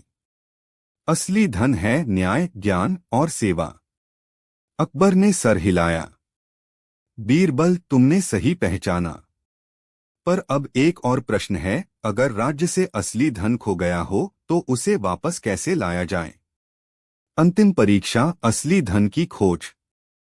अकबर ने बीरबल को आदेश दिया, मुझे राज्य के 5 ऐसे रत्न लाकर दो जो असली धन हैं। बीरबल निकल पड़े। पहला रत्न, एक वृद्ध महिला जिसने अपने गांव को पानी की टंकी दान की थी, उसकी निस्वार्थ सेवा। 2, दूसरा रत्न, एक शिक्षक जो बिना वेतन के बच्चों को पढ़ा रहा था, उसका ज्ञान। 3, तीसरा रत्न, एक सैनिक जो युद्ध में अंधा हो गया पर फिर भी देशभक्ति से सेवा करता रहा, उसका बलिदान। 4, चौथा रत्न, एक नर्तकी जिसने युद्ध में घायल सैनिकों को अपने नृत्य से हंसी लौटाई, उसका कला प्रेम। 5, पांचवा रत्न, एक बालक जिसने अपने झोंपड़े में एक भूखे कुत्ते को रोटी खिलाई, उसकी करुणा। उपसंहार, असली सोना। बीरबल ने इन पांचों को दरबार में लाकर अकबर के सामने खड़ा किया। यह है आपके राज्य के असली रत्न, असली धन। आपके सपने का उत्तर यही है। जब तक ये लोग जीवित हैं, राज्य सुरक्षित है। अकबर ने भावुक होकर कहा, बीरबल, तुमने मुझे वह सिखाया जो कोई ग्रंथ नहीं सिखा सकता। मेरा राज्य सोने से नहीं, इन जैसे लोगों से चमकेगा। और अकबर ने आदेश दिया कि इन पांचों की मूर्तियां राजधानी के सबसे ऊंचे स्थान पर स्थापित की जाएं, ताकि हर कोई याद रखे कि धन केवल खजाने में नहीं, इंसानियत में भी होता है। कहानी समाप्त। एक रात महल में पहरेदारों ने देखा कि खजाने वाले कमरे के पास कोई सफेद साया उड़ता हुआ निकला। पहरेदार घबरा गए, दौड़कर चिल्लाए, भूत, भूत। अगले दिन दरबार में हड़कंप मच गया। अकबर ने गंभीर स्वर में कहा, हमारे राजमहल में भूत, और वह भी खजाने के पास मंडरा रहा है। यह सहन नहीं होगा। कोतवाल बोला, हुजूर, हमने पूरी रात पहरा दिया, लेकिन वह रहस्यमयी साया बड़ी फुर्ती से उड़ गया। अकबर ने बीरबल की तरफ देखा, बीरबल, अब ये दरबार तुम्हारे भरोसे हैं। अगर 3 दिन में इस भूत का राज नहीं खुला, तो समझो तुम्हारी विदाई तय है। बीरबल मुस्कराया, हुजूर, मेरी विदाई नहीं होगी। बस भूत की तैयारी कीजिए। भाग 2, बीरबल की छानबीन। बीरबल ने खजाने का कमरा छान मारा। कोई टूटा दरवाजा नहीं, कोई सुरंग नहीं, कोई संकेत नहीं। अगली रात वो खुद पहरेदार बनकर छिप गया। रात के तीसरे पहर हल्की सी घूं-घूं की आवाज आई और अचानक एक सफेद चादर हवा में लहराती हुई कमरे से निकली। बीरबल फौरन दौड़ा, लेकिन भूत उड़ता हुआ अंधेरे में गायब हो गया। अब बीरबल को समझ आ गया, ये भूत नहीं, इंसान है। और ये खेल बहुत सोच समझकर खेला गया है। भाग 3, बीरबल की जासूसी। बीरबल ने दरबार में सभी नौकरों की सूची मंगाई, खासतौर पर उन लोगों की जो रात में ड्यूटी पर होते थे। फिर उसने खजाने का हिसाब किताब चुपचाप मंगवाया। चौंकाने वाली बात ये निकली कि हर बार जब भूत दिखाई देता, खजाने से कुछ छोटा मोटा गहना गायब होता। लेकिन मजा तब आया जब बीरबल को पता चला कि खजाने की सफाई का काम जिस मंजीत नामक नौकर को सौंपा गया था, वो पिछले 2 महीने से एक पैसा खर्च किए बिना रोज नई मिठाई, नए कपड़े और पान के बीड़े लुटा रहा था। भाग 4, भूत के लिए जाल। बीरबल ने अगली रात खजाने में खास किस्म का रंगीन आटा बिखेर दिया, जिसे अंधेरे में नहीं देखा जा सकता था, लेकिन पैरों में चिपककर निशान छोड़ देता था। जैसे ही भूत आया, वो फिर उड़ता हुआ भाग गया। बीरबल ने तुरंत उस रंग के पैरों के निशान खोजे जो महल की पिछली दीवार से होते हुए रसोई घर में जाकर रुके। रसोई घर में मंजीत रात को झूठ बोलकर सो रहा था। बीरबल ने सुबह दरबार में ऐलान किया, हुजूर, भूत पकड़ा गया है। और वो भूत हमारे दरबार में रोटियां बेलता है। भाग 5, भूत का पर्दाफाश। मंजीत घबरा गया। बीरबल ने दरबार में उसकी सफेद भूत वाली चादर, उड़ने वाले बांस और रस्सी का खेल दिखाया। हुजूर, बीरबल बोला, मंजीत ने रात में खजाने में सेंध लगाई। वह सफेद चादर में छिपकर रस्सियों के सहारे उड़ता हुआ भागता था और हर बार थोड़ा थोड़ा गहना गायब करता था ताकि शक न हो। अकबर बोले, तो ये उड़ता भूत असल में उड़ता ठग निकला। भाग 6, सजा और ताली।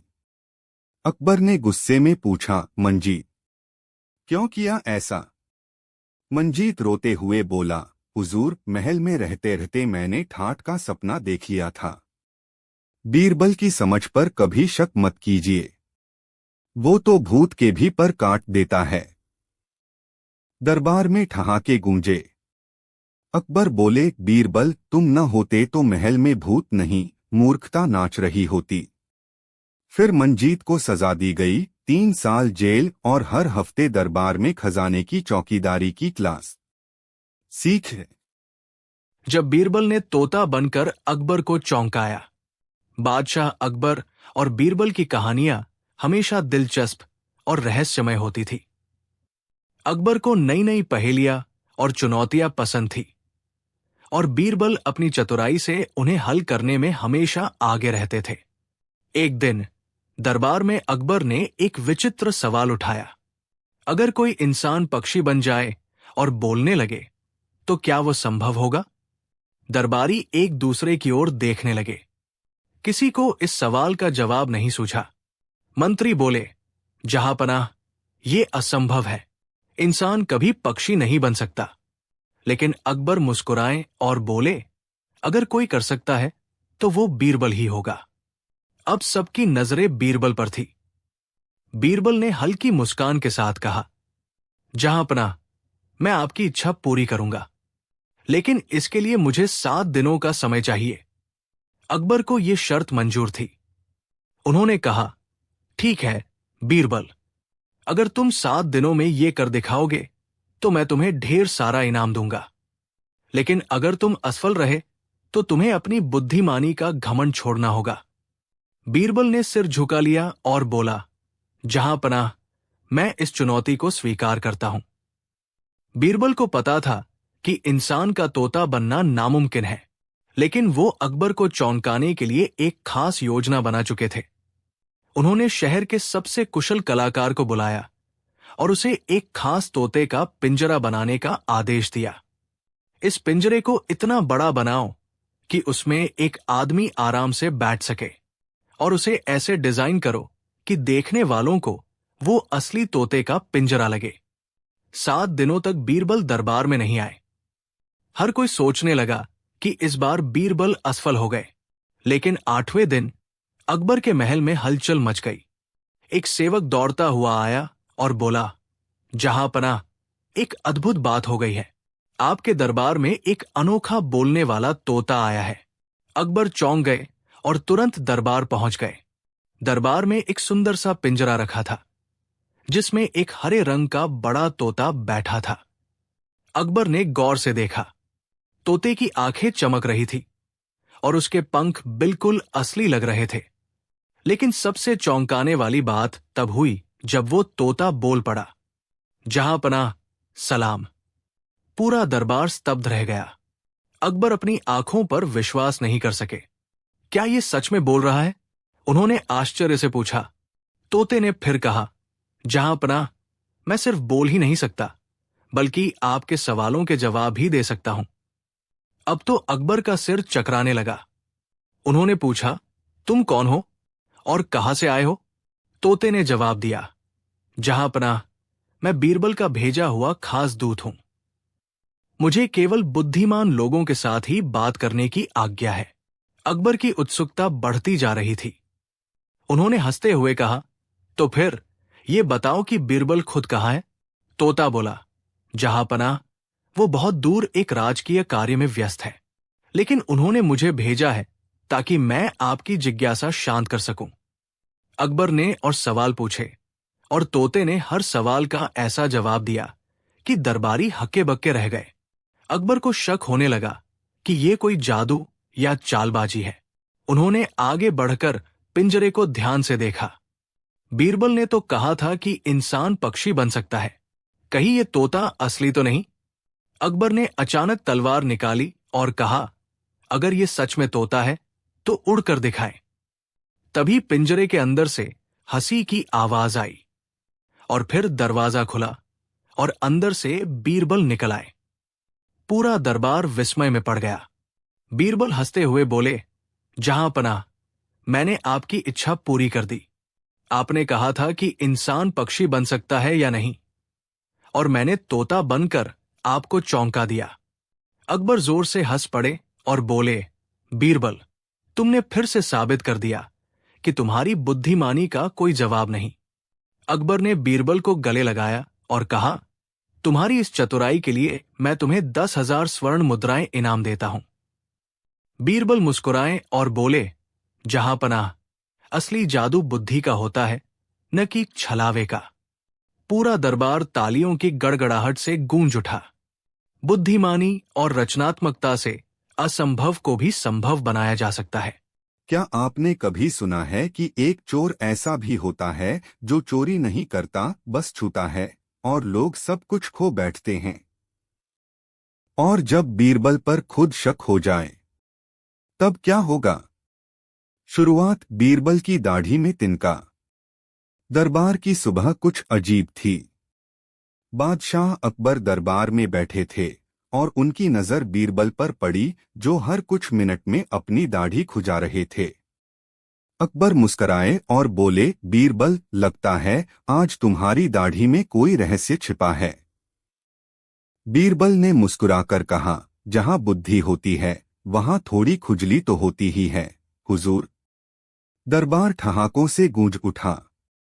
तभी एक सैनिक दौड़ता हुआ आया, हुजूर, राजकोष से 4 कीमती मोहरें गायब हैं। सबकी आंखें फटी की फटी रह गईं। अकबर ने पूछा, किसी ने कुछ देखा? सैनिक बोला, नहीं, बस सुबह एक झोंपड़ी में दाढ़ी वाला साधु दिखा, जो हवा में बातें कर रहा था। सभी की नजरें बीरबल पर गईं। बीरबल पर शक। अकबर ने शंका से पूछा, बीरबल, कहीं तुम्हारी दाढ़ी में तो नहीं कोई तिनका ऐसा जो मोहरें उड़ाता है? बीरबल ने जवाब दिया, अगर हो तो सबसे पहले उसी से सच्चाई निकलवानी चाहिए जो हवा में बात करता है। अकबर बोले, मतलब? बीरबल बोले, मतलब हमें उसी झोंपड़ी में चलना होगा जहां साधु मिला था। झोंपड़ी में रहस्य। अकबर, बीरबल और कुछ गुप्तचर उस झोंपड़ी में पहुंचे। झोंपड़ी खाली थी, मगर हवा चल रही थी और कोई अदृश्य हंसी गूंज रही थी। फर्श पर लिखा था, जिसकी दाढ़ी में तिनका हो वही चोर नहीं, वही शिकार है। अकबर ने बीरबल की ओर देखा, तो क्या तुम शिकार हो, बीरबल? बीरबल बोले, नहीं हुजूर, मैं तो केवल झांसा हूं। असली शिकार तो कोई और है, जो सबको बीरबल की दाढ़ी दिखाकर खुद छुपता जा रहा है। दाढ़ी की परीक्षा। बीरबल ने अगले दिन दरबार में सभी दरबारियों को नकली दाढ़ी पहनवाई और कहा, जिसकी दाढ़ी में खुजली होगी वही चोर का शिकार है। सब हंसे, मगर धीरे धीरे 2 दरबारियों ने अपने गाल खुजलाए। बीरबल बोला, अब बताओ, तुम दोनों उस झोंपड़ी में गए थे ना? उन्होंने कबूल किया, हम गए थे, पर मोहरें नहीं लीं। बीरबल मुस्कराया, पर तुम्हारी दाढ़ी में वही तिनका है जो उस साधु की हवा में उड़ती बातों से चिपकता है। जिस पर वो चिपकता है उसका विवेक धीरे धीरे गुम हो जाता है और फिर वो चोर बन जाता है। परंतु अंत अभी नहीं आया। बीरबल ने मोहरें वापस पाईं। अकबर ने बीरबल की तारीफ की और पूछा, कौन था वो हवा में बात करने वाला साधु? बीरबल बोले, वो कोई साधारण साधु नहीं था। वह मनमाया है, एक रहस्यमयी योगी जो हवा में बातें करके लोगों के मन में भ्रम भरता है। और एक बार जो उसके शब्दों को सुन लेता है, उसकी आत्मा से एक हिस्सा गायब हो जाता है। अकबर ने पूछा, क्या वो फिर आएगा?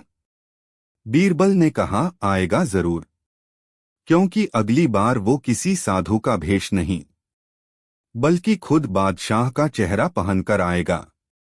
अकबर चौंक गए। जारी रहेगा।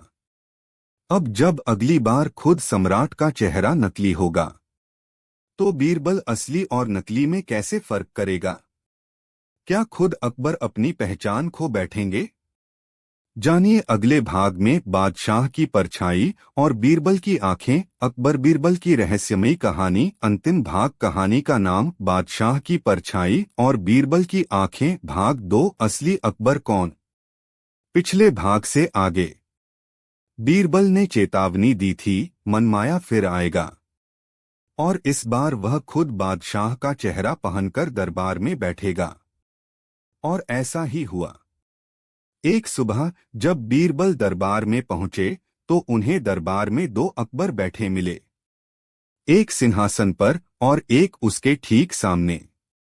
दोनों की आवाज एक जैसी, दोनों का रूप चाल ढाल बुद्धि भी एक जैसी। दरबार स्तब्ध। बीरबल, बताओ असली अकबर कौन है? दोनों बोले एक साथ। बीरबल की परीक्षा और एक छोटी सी गलती। बीरबल शांत रहे। उन्होंने दोनों अकबरों को ध्यान से देखा।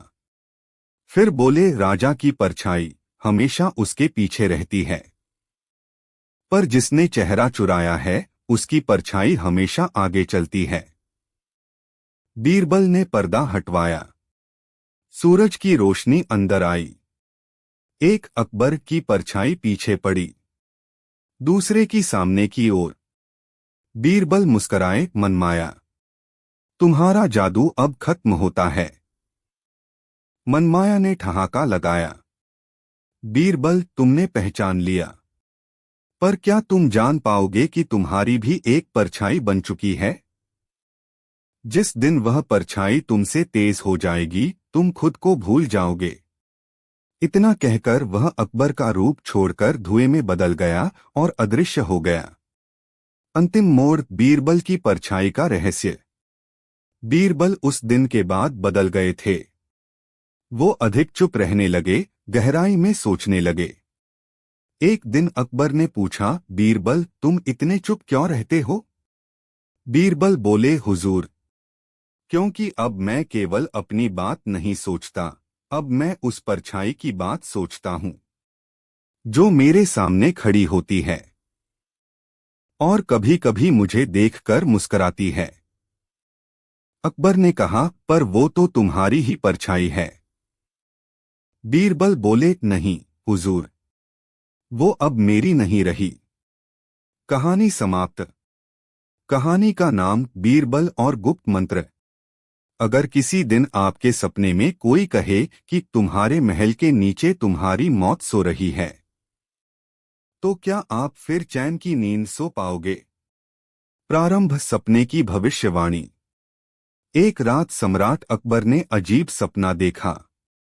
सपने में एक बूढ़ा साधु अकबर से कह रहा था, तुम्हारा खजाना खजाना नहीं, अभिशाप है, और तुम्हारा सबसे भरोसेमंद मंत्री ही उसे जगा देगा। अकबर चौंक कर उठे। सुबह बीरबल दरबार में आए तो अकबर ने उन्हें शक की नजरों से देखा। बीरबल, अगर तुम्हें कभी ऐसा मौका मिले कि तुम कुछ ऐसा जान सको जो तुम्हें नहीं जानना चाहिए, तो क्या तुम जानना चाहोगे? बीरबल मुस्कराए, अगर वो बात मुझे बर्बाद भी कर सकती है तो जानूंगा जरूर, पर बताऊंगा नहीं। अकबर की आंखें सिकुड़ गईं। क्या बीरबल कुछ छिपा रहा है? गुप्त दरवाजा और पुराना पांडुलिपि। उसी रात महल के पुरातन हिस्से की मरम्मत के दौरान एक पत्थर की दीवार टूटी। पीछे मिला एक रहस्यमय दरवाजा। उस पर लिखा था, जिसने सत्य देखा वह सोया नहीं। दरवाजे के पीछे एक सीढ़ी नीचे जाती थी और नीचे मिला एक पांडुलिपि ताम्रपत्र पर खुदा हुआ, सप्त रहस्य मंत्र, 7 सीक्रेट मंत्रास। बीरबल ने जैसे ही उसे छुआ दरवाजा अपने आप बंद हो गया। अकबर घबरा गए, पर बीरबल भीतर मुस्कुराता रहा। मंत्रों की पहली शक्ति। जब बीरबल बाहर आया उसकी आंखें हल्की नीली चमक रही थीं। अकबर ने पूछा, क्या पाया तुमने? बीरबल ने कहा, एक मंत्र जो किसी भी व्यक्ति के मन की एक बात बाहर लाकर रख सकता है, बिना उसकी इजाजत के। अकबर ने कहा, तो फिर मेरी एक बात सुनाओ जो मैंने किसी को नहीं बताई। बीरबल मुस्कराया, आपने एक बार अपने भाई को मारने की योजना बनाई थी, लेकिन फिर रुक गए, क्योंकि सपने में आपने अपनी मां को रोते देखा। अकबर सन्न रह गए। कोई नहीं जानता था ये बात, खजाने का सच और मन का खेल। अब अकबर डरे, अगर बीरबल ने एक मंत्र सीख लिया है तो बाकी 6 क्या करेंगे? बीरबल ने धीरे से उत्तर दिया, बाकी 6 मंत्र मनुष्य के पूरे जीवन पर अधिकार कर सकते हैं। मन, मोह, माया, मृत्यु, मोक्ष और माया का चक्र। अकबर ने दरबार में घोषणा की, जो कोई बाकी 6 मंत्रों को खोजेगा वह या तो मेरा उत्तराधिकारी बनेगा या इस राज्य का विनाश लेकर आएगा। और तब शुरू हुई एक रहस्यमयी यात्रा। अंतिम सस्पेंस, बीरबल का बदला। धीरे धीरे बीरबल बदलने लगे। अब वो ज्यादा गंभीर रहने लगे। उनके आसपास पक्षी उड़ने से डरते, लोग उनके पास जाते हुए हिचकते। एक रात अकबर ने देखा, बीरबल अपने कक्ष में बैठे मंत्र पढ़ रहे हैं और उनकी परछाई दीवार पर कुछ और कर रही है, कुछ बिल्कुल उल्टा। अकबर चुपचाप पीछे हट गए और उसी समय बीरबल की आवाज आई, हुजूर, आप बाहर खड़े क्यों हैं? अंदर आइए।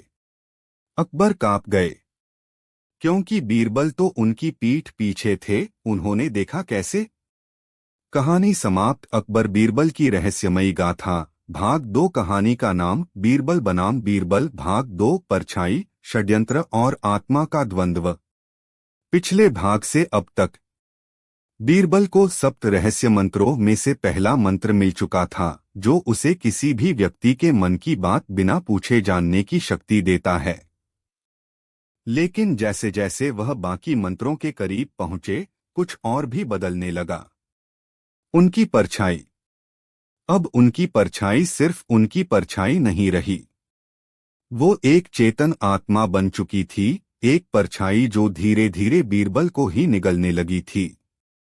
सूरज का द्वार और दूसरा बीरबल। एक रात चांदनी में बीरबल अकेले महल के दक्षिणी प्रांगण में खड़े थे, जहां जमीन पर खुदी एक आकृति अचानक चमकने लगी। आवाज आई, दूसरा द्वार खुल गया है, बीरबल। पर इस बार तुम अकेले नहीं जाओगे। बीरबल पलटे और वहां खड़ा था वही बीरबल, उन्हीं जैसे वस्त्र, वही चेहरा, लेकिन आंखों में जरा सी कालिमा। उसने मुस्कुराकर कहा, अब मैं भी मंत्र जानता हूं और हम दोनों में से एक ही बचेगा। दरबार में द्वंद्व, 2 बीरबल एक साथ। अगली सुबह अकबर दरबार में पहुंचे और 2 बीरबल सामने खड़े थे। दोनों बोले, हुजूर, ये नकली है, असली मैं हूं।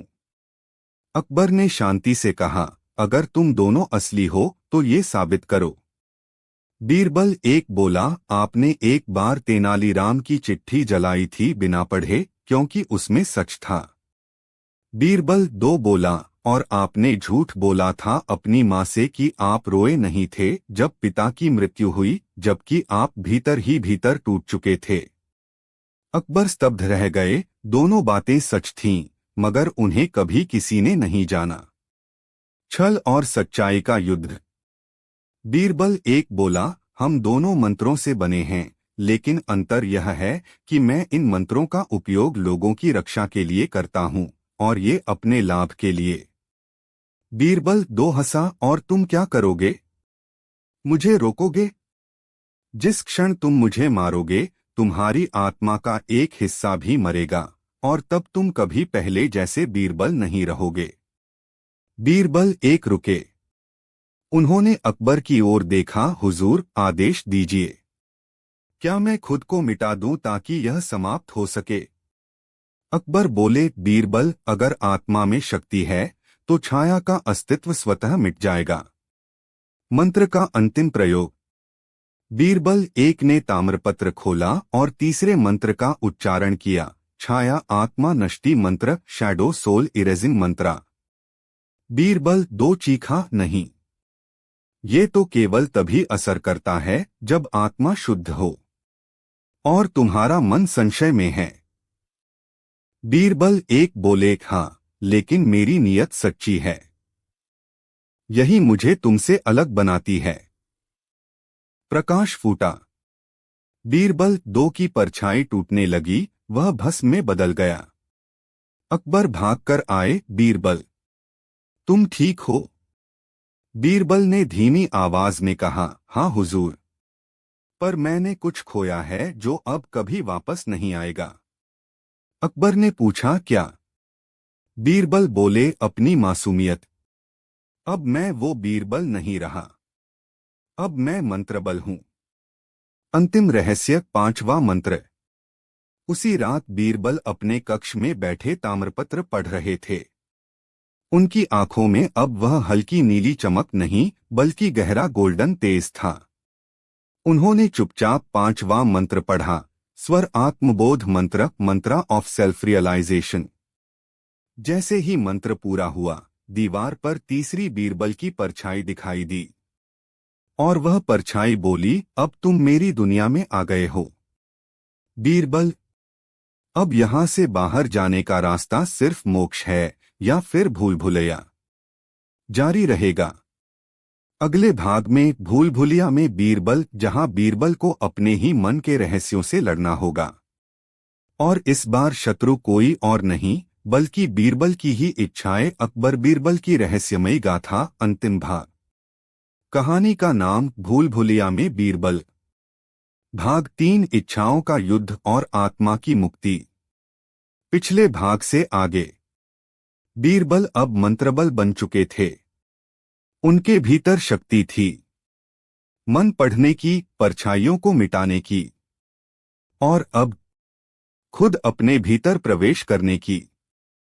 लेकिन जब उन्होंने स्वर आत्मबोध मंत्र पढ़ा तो दरवाजा खुला एक ऐसे संसार का जहां बाहर कोई नहीं था, केवल बीरबल और उनके भीतर छिपी इच्छाएं।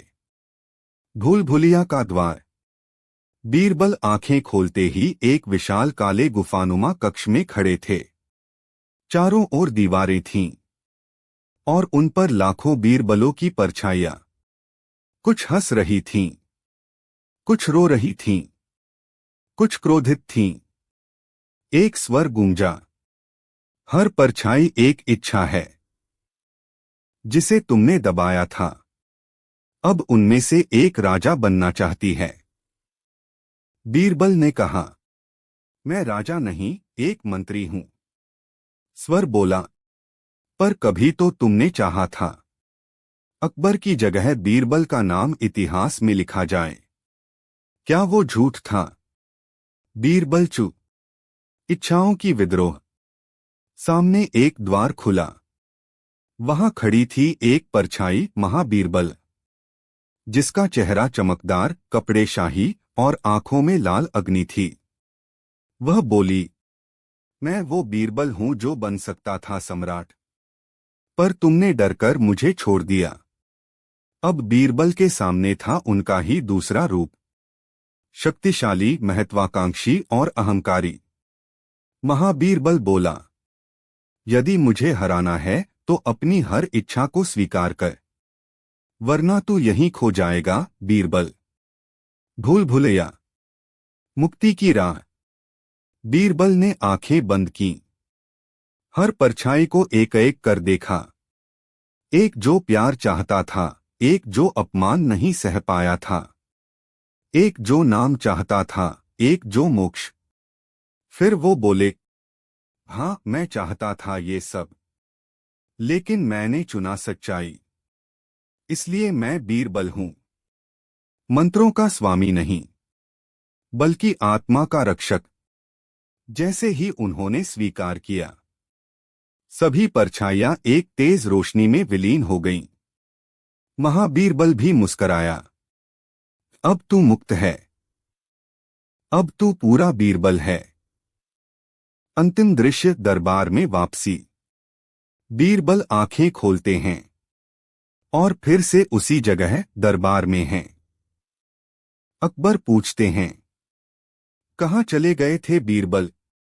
बीरबल मुस्कराते हैं, कहीं नहीं हुजूर, बस अपने अंदर उतर गया था और वहां से खाली हाथ नहीं लौटा। अकबर बोले, तो अब तुम क्या करोगे? बीरबल बोले, अब मैं मंत्र नहीं, मन से सेवा करूंगा। और उस दिन से बीरबल ने ताम्रपत्र को जला दिया, मंत्रों को भुला दिया। लेकिन परछाइयां अब भी दीवारों पर हंसती रहती हैं, जैसे कह रही हूं, हम अभी पूरी तरह नहीं मिटे, कभी न कभी फिर लौटेंगे। कहानी समाप्त। कहानी का नाम सपनों का राज्य। बहुत समय पहले की बात है। पूर्व दिशा में बसे एक सुंदर राज्य सौंदर्यपुर पर राजा वीरेंद्र का राज था। राजा वीरेंद्र बहुत ही बुद्धिमान, दयालु और प्रजा का ख्याल रखने वाला राजा था। उनके साथ रानी देवयानी रहती थीं, एक सुंदर, निडर और अत्यंत बुद्धिमती रानी। सौंदर्यपुर राज्य में खुशहाली थी। हर ओर हरियाली, नदियां, पक्षियों की चहचहाहट और लोगों के चेहरों पर मुस्कान दिखाई देती थी। लेकिन एक दिन राज्य की सीमा से बाहर एक घना जंगल था, जहां एक बूढ़ा तांत्रिक रहता था। नाम था कालसिद्धि। उसे राजा वीरेंद्र से ईर्ष्या थी, क्योंकि कभी वो खुद भी राजा बनना चाहता था। उसने काले जादू से एक भयंकर तूफान बुलाया, जिससे राज्य की फसलें सूख गईं, पानी के स्रोत सूखने लगे और जानवर बीमार पड़ने लगे। राजा वीरेंद्र परेशान हो गया। लेकिन रानी देवयानी ने राजा से कहा, अगर ये काला जादू है तो इसे सिर्फ सच्चे दिल और साहस से हराया जा सकता है।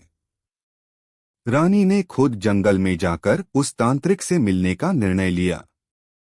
सब लोग चौंक गए। एक रानी जंगल में तांत्रिक से मिलने जा रही थी। लेकिन रानी निडर थी। वो अकेली जंगल में गई। रास्ते में सांप, जंगली जानवर और भूतों का डर था, लेकिन उन्होंने हार नहीं मानी। अंत में जब वो कालसिद्धि के पास पहुंची तो उसने कहा, जो मेरे 3 सवालों का जवाब दे देगा, मैं अपना जादू हटा लूंगा। रानी ने हामी भर दी। पहला सवाल, सच और झूठ के बीच सबसे महीन रेखा क्या है? रानी बोली, इंसान का दिल। जो खुद से सच न बोले वो दूसरों से भी झूठ बोलेगा। दूसरा सवाल, राजा बड़ा होता है या प्रजा? रानी मुस्कराई, राजा सिर्फ तभी बड़ा होता है जब वह प्रजा की सेवा करे, वरना वह भी एक आम इंसान है। तीसरा और आखिरी सवाल, अगर तुम्हें अपना राज्य छोड़ना पड़े या अपने प्यार को खोना पड़े तो क्या चुनोगी? रानी बोली, मैं अपना राज्य छोड़ दूंगी, लेकिन अपने प्यार को नहीं, क्योंकि प्यार से ही राज्य बंधता है और बिना प्यार के राज्य सिर्फ पत्थरों का ढेर है। कालसिद्धि चुप हो गया। उसके मन का अंधकार धीरे धीरे उजाले में बदलने लगा। उसने रानी को प्रणाम किया और अपना जादू हटा लिया। रानी जब लौटी, राज्य फिर से हरा भरा हो गया। राजा वीरेंद्र ने रानी का स्वागत किया और कहा, तुम ही मेरी असली शक्ति हो। सौंदर्यपुर फिर से पहले जैसा सुंदर बन गया और रानी देवयानी की बहादुरी की कहानियां पीढ़ियों तक सुनाई जाती रहीं। समाप्त। कहानी का अगला भाग, रहस्यमयी द्वीप। सौंदर्यपुर में शांति लौट आई थी। रानी देवयानी अब पूरे राज्य में वीर रानी के नाम से प्रसिद्ध हो चुकी थीं। एक दिन रानी महल के पुस्तकालय में एक पुरानी किताब पढ़ रही थीं। किताब में एक रहस्यमयी द्वीप का जिक्र था, रत्नद्वीप, जो समुंदर के बीचों बीच था और कहा जाता था कि वहां ज्ञान की अमूल्य ज्योति छिपी है, जो किसी भी राज्य को अमर बना सकती है। रानी ने राजा वीरेंद्र से कहा, अगर ये द्वीप वास्तव में है तो हमें वहां जाना चाहिए। वहां की ज्योति से हम अपने राज्य को और बेहतर बना सकते हैं। राजा पहले तो हिचके, पर रानी की सूझबूझ पर उन्हें भरोसा था। इसलिए उन्होंने एक विशेष जहाज बनवाया और रानी देवयानी, राजवैद्य, प्रमुख योद्धा अर्जुन और कुछ विश्वासी सैनिकों के साथ एक नया सफर शुरू हुआ। समुंदर का सफर। रास्ता आसान नहीं था। तेज तूफान, गहरे भंवर और समुंदर के विचित्र जीवों से भरा सफर। एक रात जहाज तूफान में फंस गया और सब लोग बिखर गए। रानी जब होश में आई तो वो अकेली एक अजनबी द्वीप पर थीं। वहां का आकाश लाल था और पेड़ अजीब तरह से चमकते थे। तभी एक बुजुर्ग महिला उनके पास आई। वो एक द्वीप रक्षक थी। उसने कहा, रत्नद्वीप तुम्हारे हौसले की परीक्षा ले रहा है। अगर तुम सच्चे इरादे से आई हो तो ज्योति तुम्हें मिलेगी। लेकिन पहले तुम्हें 3 द्वार पार करने होंगे। पहला द्वार, भय का द्वार। रानी को अपने सबसे बड़े डर का सामना करना पड़ा, राजा वीरेंद्र को खोने का सपना। पर रानी ने आंखें बंद कर कहा, अगर मेरे प्यार की लौ सच्ची है तो कोई ताकत उसे बुझा नहीं सकती। द्वार खुल गया। दूसरा द्वार, मोह का द्वार। वहां रानी को सोने हीरे से भरे महल दिखे। आवाज आई, यहीं बस जाओ, सदा के लिए रानी बन जाओ। रानी मुस्कराई और बोली, मुझे लोभ नहीं, सिर्फ ज्ञान चाहिए जो दूसरों के काम आए। द्वार फिर खुल गया। तीसरा द्वार, बलिदान का द्वार। यहाँ रानी से कहा गया कि ज्योति पाने के लिए उसे अपनी यादें छोड़नी होंगी। राजा, राज्य, सब कुछ भूल जाना पड़ेगा। रानी ने गहरी सांस ली और कहा, अगर मेरे त्याग से मेरे लोग सुखी हो सकते हैं तो मैं तैयार हूं। जैसे ही रानी ने यह कहा, एक तेज प्रकाश हुआ और एक ज्योति उनके माथे को छू गई। उसी पल द्वीप रोशन हो उठा। वो ज्ञान की ज्योति अब रानी के मन में बस चुकी थी। फिर क्या हुआ? जब रानी की आंख खुली तो वो फिर से अपने जहाज पर थीं। बाकी लोग भी सुरक्षित थे, जैसे कुछ हुआ ही नहीं। लेकिन रानी जानती थीं, वो बदली हैं। अब उनके पास वो दिव्य ज्ञान था जिससे उन्होंने राज्य को एक आदर्श राज्य बना दिया। राजा वीरेंद्र ने कहा, तुम सिर्फ रानी नहीं, अब सौंदर्यपुर की आत्मा हो। और इस तरह रानी देवयानी का नाम इतिहास में अमर हो गया। कुछ साल बीत चुके थे। सौंदर्यपुर अब एक आदर्श राज्य बन चुका था। हर कोई रानी देवयानी और राजा वीरेंद्र की बुद्धिमानी और दया की तारीफ करता। पर एक रात महल के दरवाजे पर एक अजीब घटना घटी। एक बूढ़ा साधु आया और एक कपड़े में लिपटे नवजात शिशु को दरवाजे पर छोड़ गया। उसके साथ एक पत्ते पर लिखा एक संदेश था। यह बालक एक दिन राजा बनेगा, पर उसके साथ एक भयानक शाप जुड़ा है। जिस दिन वह सिंहासन पर बैठेगा, उसी दिन राज्य विनाश की ओर बढ़ेगा। उसका भाग्य तुम्हारे हाथों में है, रानी देवयानी। राजा और रानी दोनों चकित रह गए। लेकिन रानी बोली, ये शाप हमारे साहस और प्रेम से हार जाएगा। इस बालक को हम पालेंगे जैसे अपना बेटा। उस बच्चे का नाम रखा गया आरव। आरव की परवरिश। आरव बड़ा हुआ तो बुद्धिमान, साहसी और बेहद नेकदिल निकला। रानी ने उसे बचपन से सत्य, प्रेम और न्याय की शिक्षा दी। पर जैसे जैसे वह बड़ा होता गया, शाप का डर सबके दिल में छुपा रहा। एक दिन आरव ने रानी से पूछा, क्या आप मुझसे कुछ छुपा रही हैं? रानी ने उसे सच्चाई बता दी। आरव ने सिर झुका लिया और बोला, अगर मेरे कारण राज्य को खतरा है तो मैं कभी राजा नहीं बनूंगा। लेकिन रानी ने उसका हाथ थामा और कहा, नहीं आरव, भाग्य से बड़ा साहस होता है। तुम राजा बनोगे और शाप को हराओगे। शाप का सामना। तय दिन आया। आरव को राजतिलक के लिए सिंहासन पर बैठाया गया।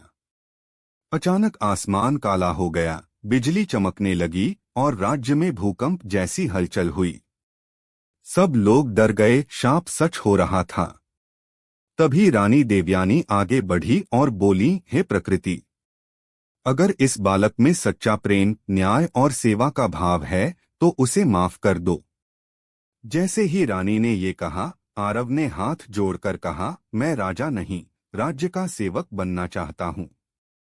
और तभी एक चमत्कार हुआ। आसमान साफ हो गया, प्रकाश फैला और एक दिव्य आवाज आई, तुम्हारा शाप अब समाप्त हुआ। क्योंकि जिसने सिंहासन को अधिकार नहीं, सेवा का माध्यम समझा, वह सच्चा राजा है। समापन। राज्य में उत्सव हुआ।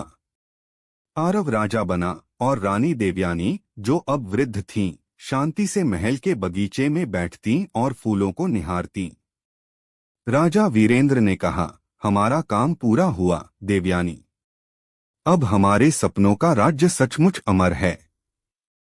और इस तरह सौंदर्यपुर का नाम स्वर्ण अक्षरों में इतिहास में लिखा गया, एक ऐसी भूमि जहां प्रेम, बलिदान और ज्ञान ने शाप तक को हरा दिया।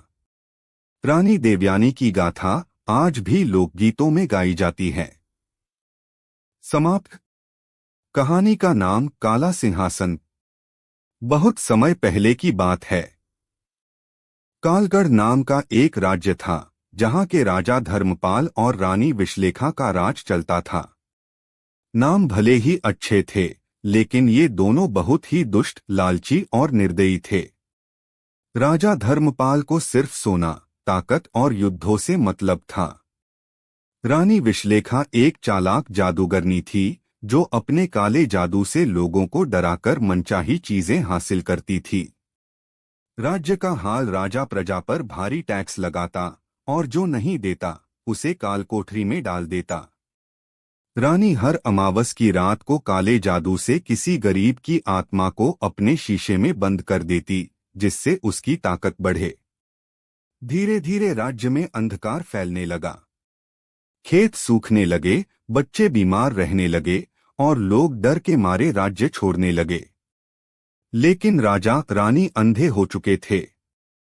उन्हें लगता था डर से ही राज चलता है। काले सिंहासन का रहस्य। एक दिन राजा को एक पुराना पंडित मिला जो कहने लगा, राजन, जिस सिंहासन पर आप बैठे हैं वह असल में काला सिंहासन है। यह जिसे भी अहंकार और अत्याचार की राह पर ले जाता है उसे अंत में निगल जाता है। राजा हंसने लगा, हमारा सिंहासन तो हमारी शक्ति है। रानी विश्लेखा ने पंडित को उसी रात गायब करवा दिया। विद्रोह की शुरुआत। राज्य के एक कोने में एक साधारण लड़का रहता था, अरण्य। उसके माता पिता को रानी ने झूठे इल्जाम में फांसी दे दी थी। तभी से अरण्य ने प्रतिज्ञा की थी, मैं काले सिंहासन को गिराकर रहूंगा। अरण्य जंगल में गया। वहां एक साध्वी से उसे एक दिव्य मंत्र मिला जिससे वह सच्चाई का तेज जगा सकता था, जो किसी भी काले जादू को नष्ट कर सकता था। धीरे धीरे अरण्य ने गांव वालों को इकट्ठा किया और एक विद्रोही सेना खड़ी कर ली। लोग अब डरने के बजाय लड़ने को तैयार थे। अंतिम युद्ध। एक रात जब अमावस थी और रानी विश्लेखा आत्मा कैद करने निकली, तभी अरण्य और उसकी सेना ने महल पर हमला कर दिया। रानी ने अपने काले जादू से अंधेरा फैला दिया, लेकिन अरण्य ने तेज मंत्र बोलकर एक दिव्य प्रकाश पैदा किया। अंधेरा जलने लगा। राजा ने तलवार उठाई, लेकिन अरण्य ने कहा, ये राज्य प्रजा का है, तेरा नहीं।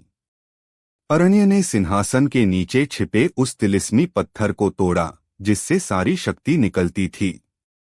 अचानक सिंहासन काला धुआं बन गया और राजा रानी उसी धुएं में समा गए। समाप्ति। सूरज उगा। कालगढ़ का अंधेरा मिट चुका था। लोग खुले आकाश में खुशी से रोने लगे। अरण्य राजा नहीं बना। उसने कहा, अब यह राज्य सबका है।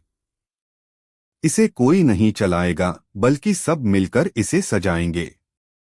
और इस तरह पहली बार कालगढ़ में प्रकाश और स्वतंत्रता का सूरज उगा। कहा जाता है, काला सिंहासन आज भी कहीं जमीन के नीचे दफन है और जब भी कोई राजा अत्याचार करेगा, उसकी आत्मा उस सिंहासन में समा जाएगी। सिंहासन की कहानी का अगला भाग सुनाता हूँ, जहाँ रानी विश्लेखा की आत्मा लौटती है और कालगढ़ पर फिर एक बार संकट छा जाता है। भाग 2, विश्लेखा की वापसी। कई साल बीत चुके थे। अरण्य के नेतृत्व में कालगढ़ एक नया, स्वतंत्र और खुशहाल राज्य बन चुका था। लोग अब खुद अपने फैसले लेते, खेत लहलहाते, नदियां मुस्कुराती और सबके चेहरों पर शांति होती। लेकिन एक दिन कालगढ़ की सीमा पर एक काला कोहरा छा गया। पहले तो सबने सोचा कि ये आम धुंध है, लेकिन फिर गांव के जानवर अजीब हरकतें करने लगे, बच्चे डरने लगे और रात के समय किसी महिला की कुटिल हंसी सुनाई देने लगी। एक बुजुर्ग वैद्य ने कहा, ये रानी विश्लेखा की आत्मा है। वो मरी नहीं। वो काले सिंहासन की राख में कैद थी और अब वो लौट आई है। अंधेरे की रानी। रात के समय एक पहाड़ी पर एक महिला की आकृति दिखाई देती, काले बाल, लाल आंखें और हवा में तैरती हुई। उसने 3 गांवों पर जादू करके उन्हें भूतों की बस्ती बना दिया। लोग बोलते नहीं, सिर्फ अजीब सी भाषा में बड़बड़ाते। अरण्य अब वृद्ध हो चुका था, लेकिन उसका हौसला वही था। उसने राज्यसभा में ऐलान किया, अगर विश्लेखा लौट आई है तो हमें फिर से एकजुट होना होगा। पर इस बार हमें सिर्फ उसके शरीर को नहीं, उसकी आत्मा की जड़ों को भी मिटाना होगा। विषवृक्ष का रहस्य। अरण्य को याद आया कि एक बार उसने किसी किताब में पढ़ा था, विश्लेखा की आत्मा एक विषवृक्ष से बंधी है जो कालगढ़ के उत्तर में काले जंगल में उगा है। जब तक वो वृक्ष जीवित है, विश्लेखा मारी नहीं जा सकती। इस बार अरण्य अकेले नहीं गया। उसके साथ थी वेदिका, उसकी नातिन, एक निडर और विदुषी लड़की जिसने प्रकृति और मंत्रों का गहरा ज्ञान सीखा था। काले जंगल का सफर। रास्ता भयानक था। रास्ते में अजीब जीव, जादुई फंदे और हर ओर भ्रम था। कई बार उन्हें लगा कि वो खो गए हैं, लेकिन वेदिका ने अपने मंत्रों से रास्ता खोजा। अंत में वे पहुंचे उस पेड़ के पास, विषवृक्ष। पेड़ के नीचे काले पत्थर पर लिखा था, जो इस वृक्ष को जलाएगा उसकी सबसे प्यारी याद छिन जाएगी। वेदिका पीछे हटने को तैयार नहीं थी। उसने कहा, अगर इससे राज्य बचता है तो मैं सब कुछ सह लूंगी। जैसे ही उसने मंत्र से आग लगाई, पेड़ चटकने लगा और दूर पहाड़ी से एक चीख सुनाई दी, नहीं। अंतिम मुठभेड़। विश्लेखा की आत्मा अंतिम बार प्रकट हुई। अब वो और भी भयानक थी। उसका चेहरा जल रहा था, आवाज गूंज रही थी, लेकिन उसकी शक्ति कमजोर हो चुकी थी। उसने वेदिका की ओर झपट्टा मारा, लेकिन तभी अरण्य ने कहा, तेरा अंत आज सत्य और बलिदान के हाथों होगा। वेदिका ने दीपक जलाया और आत्मा उस प्रकाश में भस्म हो गई। परंतु वेदिका बेहोश हो गई। जब उसकी आंख खुली तो उसे कुछ याद नहीं था। वो अरण्य को नहीं पहचान रही थी। उसने अपनी सबसे प्यारी चीज खो दी, अपनों की याद। पर अरण्य मुस्कराया, तूने राज्य को बचा लिया। तू आज की रानी देवयानी है। अंत। कालगढ़ एक बार फिर आजाद हुआ। वेदिका ने नए युग की शुरुआत की। उसकी यादें भले ही चली गईं, लेकिन उसका बलिदान इतिहास बन गया। और काला सिंहासन, अब वो कहीं नहीं था। लेकिन हर 100 साल में एक बार अमावस की रात, एक धीमी हंसी फिर सुनाई देती है। क्या तुम सच में सोचते हो मैं हार गई? विश्लेखा। कहानी का नाम हस्ती की राख। बहुत समय पहले नवगढ़ नामक एक विशाल और समृद्ध राज्य था। वहां के राजा समरजीत और रानी चंद्रलेखा अपनी सुंदरता और शानो शौकत के लिए प्रसिद्ध थे। उनका महल सोने की दीवारों वाला था।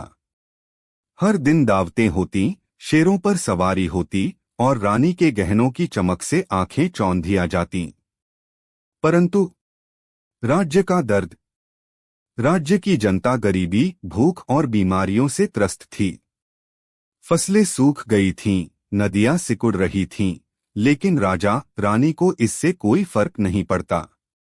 अगर कोई प्रजा दरबार में मदद मांगने आता तो उसे ये कहकर भगा दिया जाता, तुम्हारा दुख तुम्हारी किस्मत है, हमारी नहीं। एक भविष्यवाणी। एक दिन दरबार में एक बुजुर्ग सन्यासी आया। उसने कहा, राजा रानी, तुम्हारी हस्ती एक दिन ऐसे मिटेगी कि लोग तुम्हारा नाम भी भूल जाएंगे। जब आंसू मोती से भारी होंगे तो सोना राख बन जाएगा। राजा हंसा, हमारी हस्ती अडिग है, हम अमर हैं। रानी ने व्यंग्य से कहा, तुम जैसे भिखारी तो हर युग में डर फैलाते हैं। सन्यासी मुस्कराया और बोला, यही अहंकार तुम्हें मिटा देगा। शुरू हुआ विनाश। उस रात महल के भीतर से अजीब सी आवाजें आने लगीं। महल के बगीचे सूख गए, महल की नींव में दरारें पड़ने लगीं। सोने की दीवारों से धूल गिरने लगी। रानी ने अपने दर्पण में देखा, उसकी आंखों के नीचे काले धब्बे थे। राजा की तलवार हर दिन हल्की लगने लगी। राजा ने सैनिकों को कहा, इसका कारण खोजो। परंतु सैनिकों ने जवाब दिया, राजन, प्रजा भूखी है, खेत जल रहे हैं, लोग राज्य छोड़ रहे हैं, हमारी आत्माएं ही शाप बन गई हैं। अंतिम चेतावनी। एक युवा बालक दरबार में आया, नंगे पांव, आंखों में आग। उसका नाम था नील। उसने राजा से कहा, तुम्हारी हस्ती मिटनी ही है। तुम्हें जनता नहीं, अपनी अकड़ प्यारी है।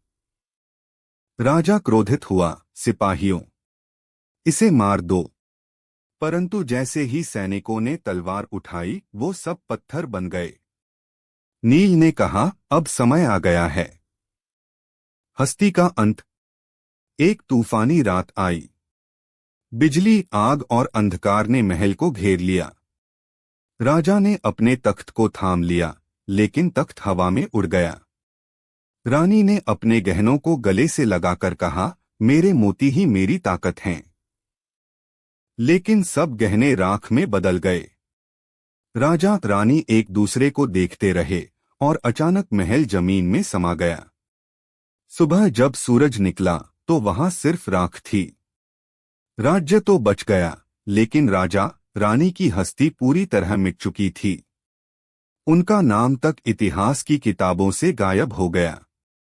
बस एक शिला पर लिखा है, जिसने जनता का दर्द नहीं समझा, उसकी हस्ती सिर्फ सोने की दीवार थी और दीवारें गिर ही जाती हैं। समाप्त।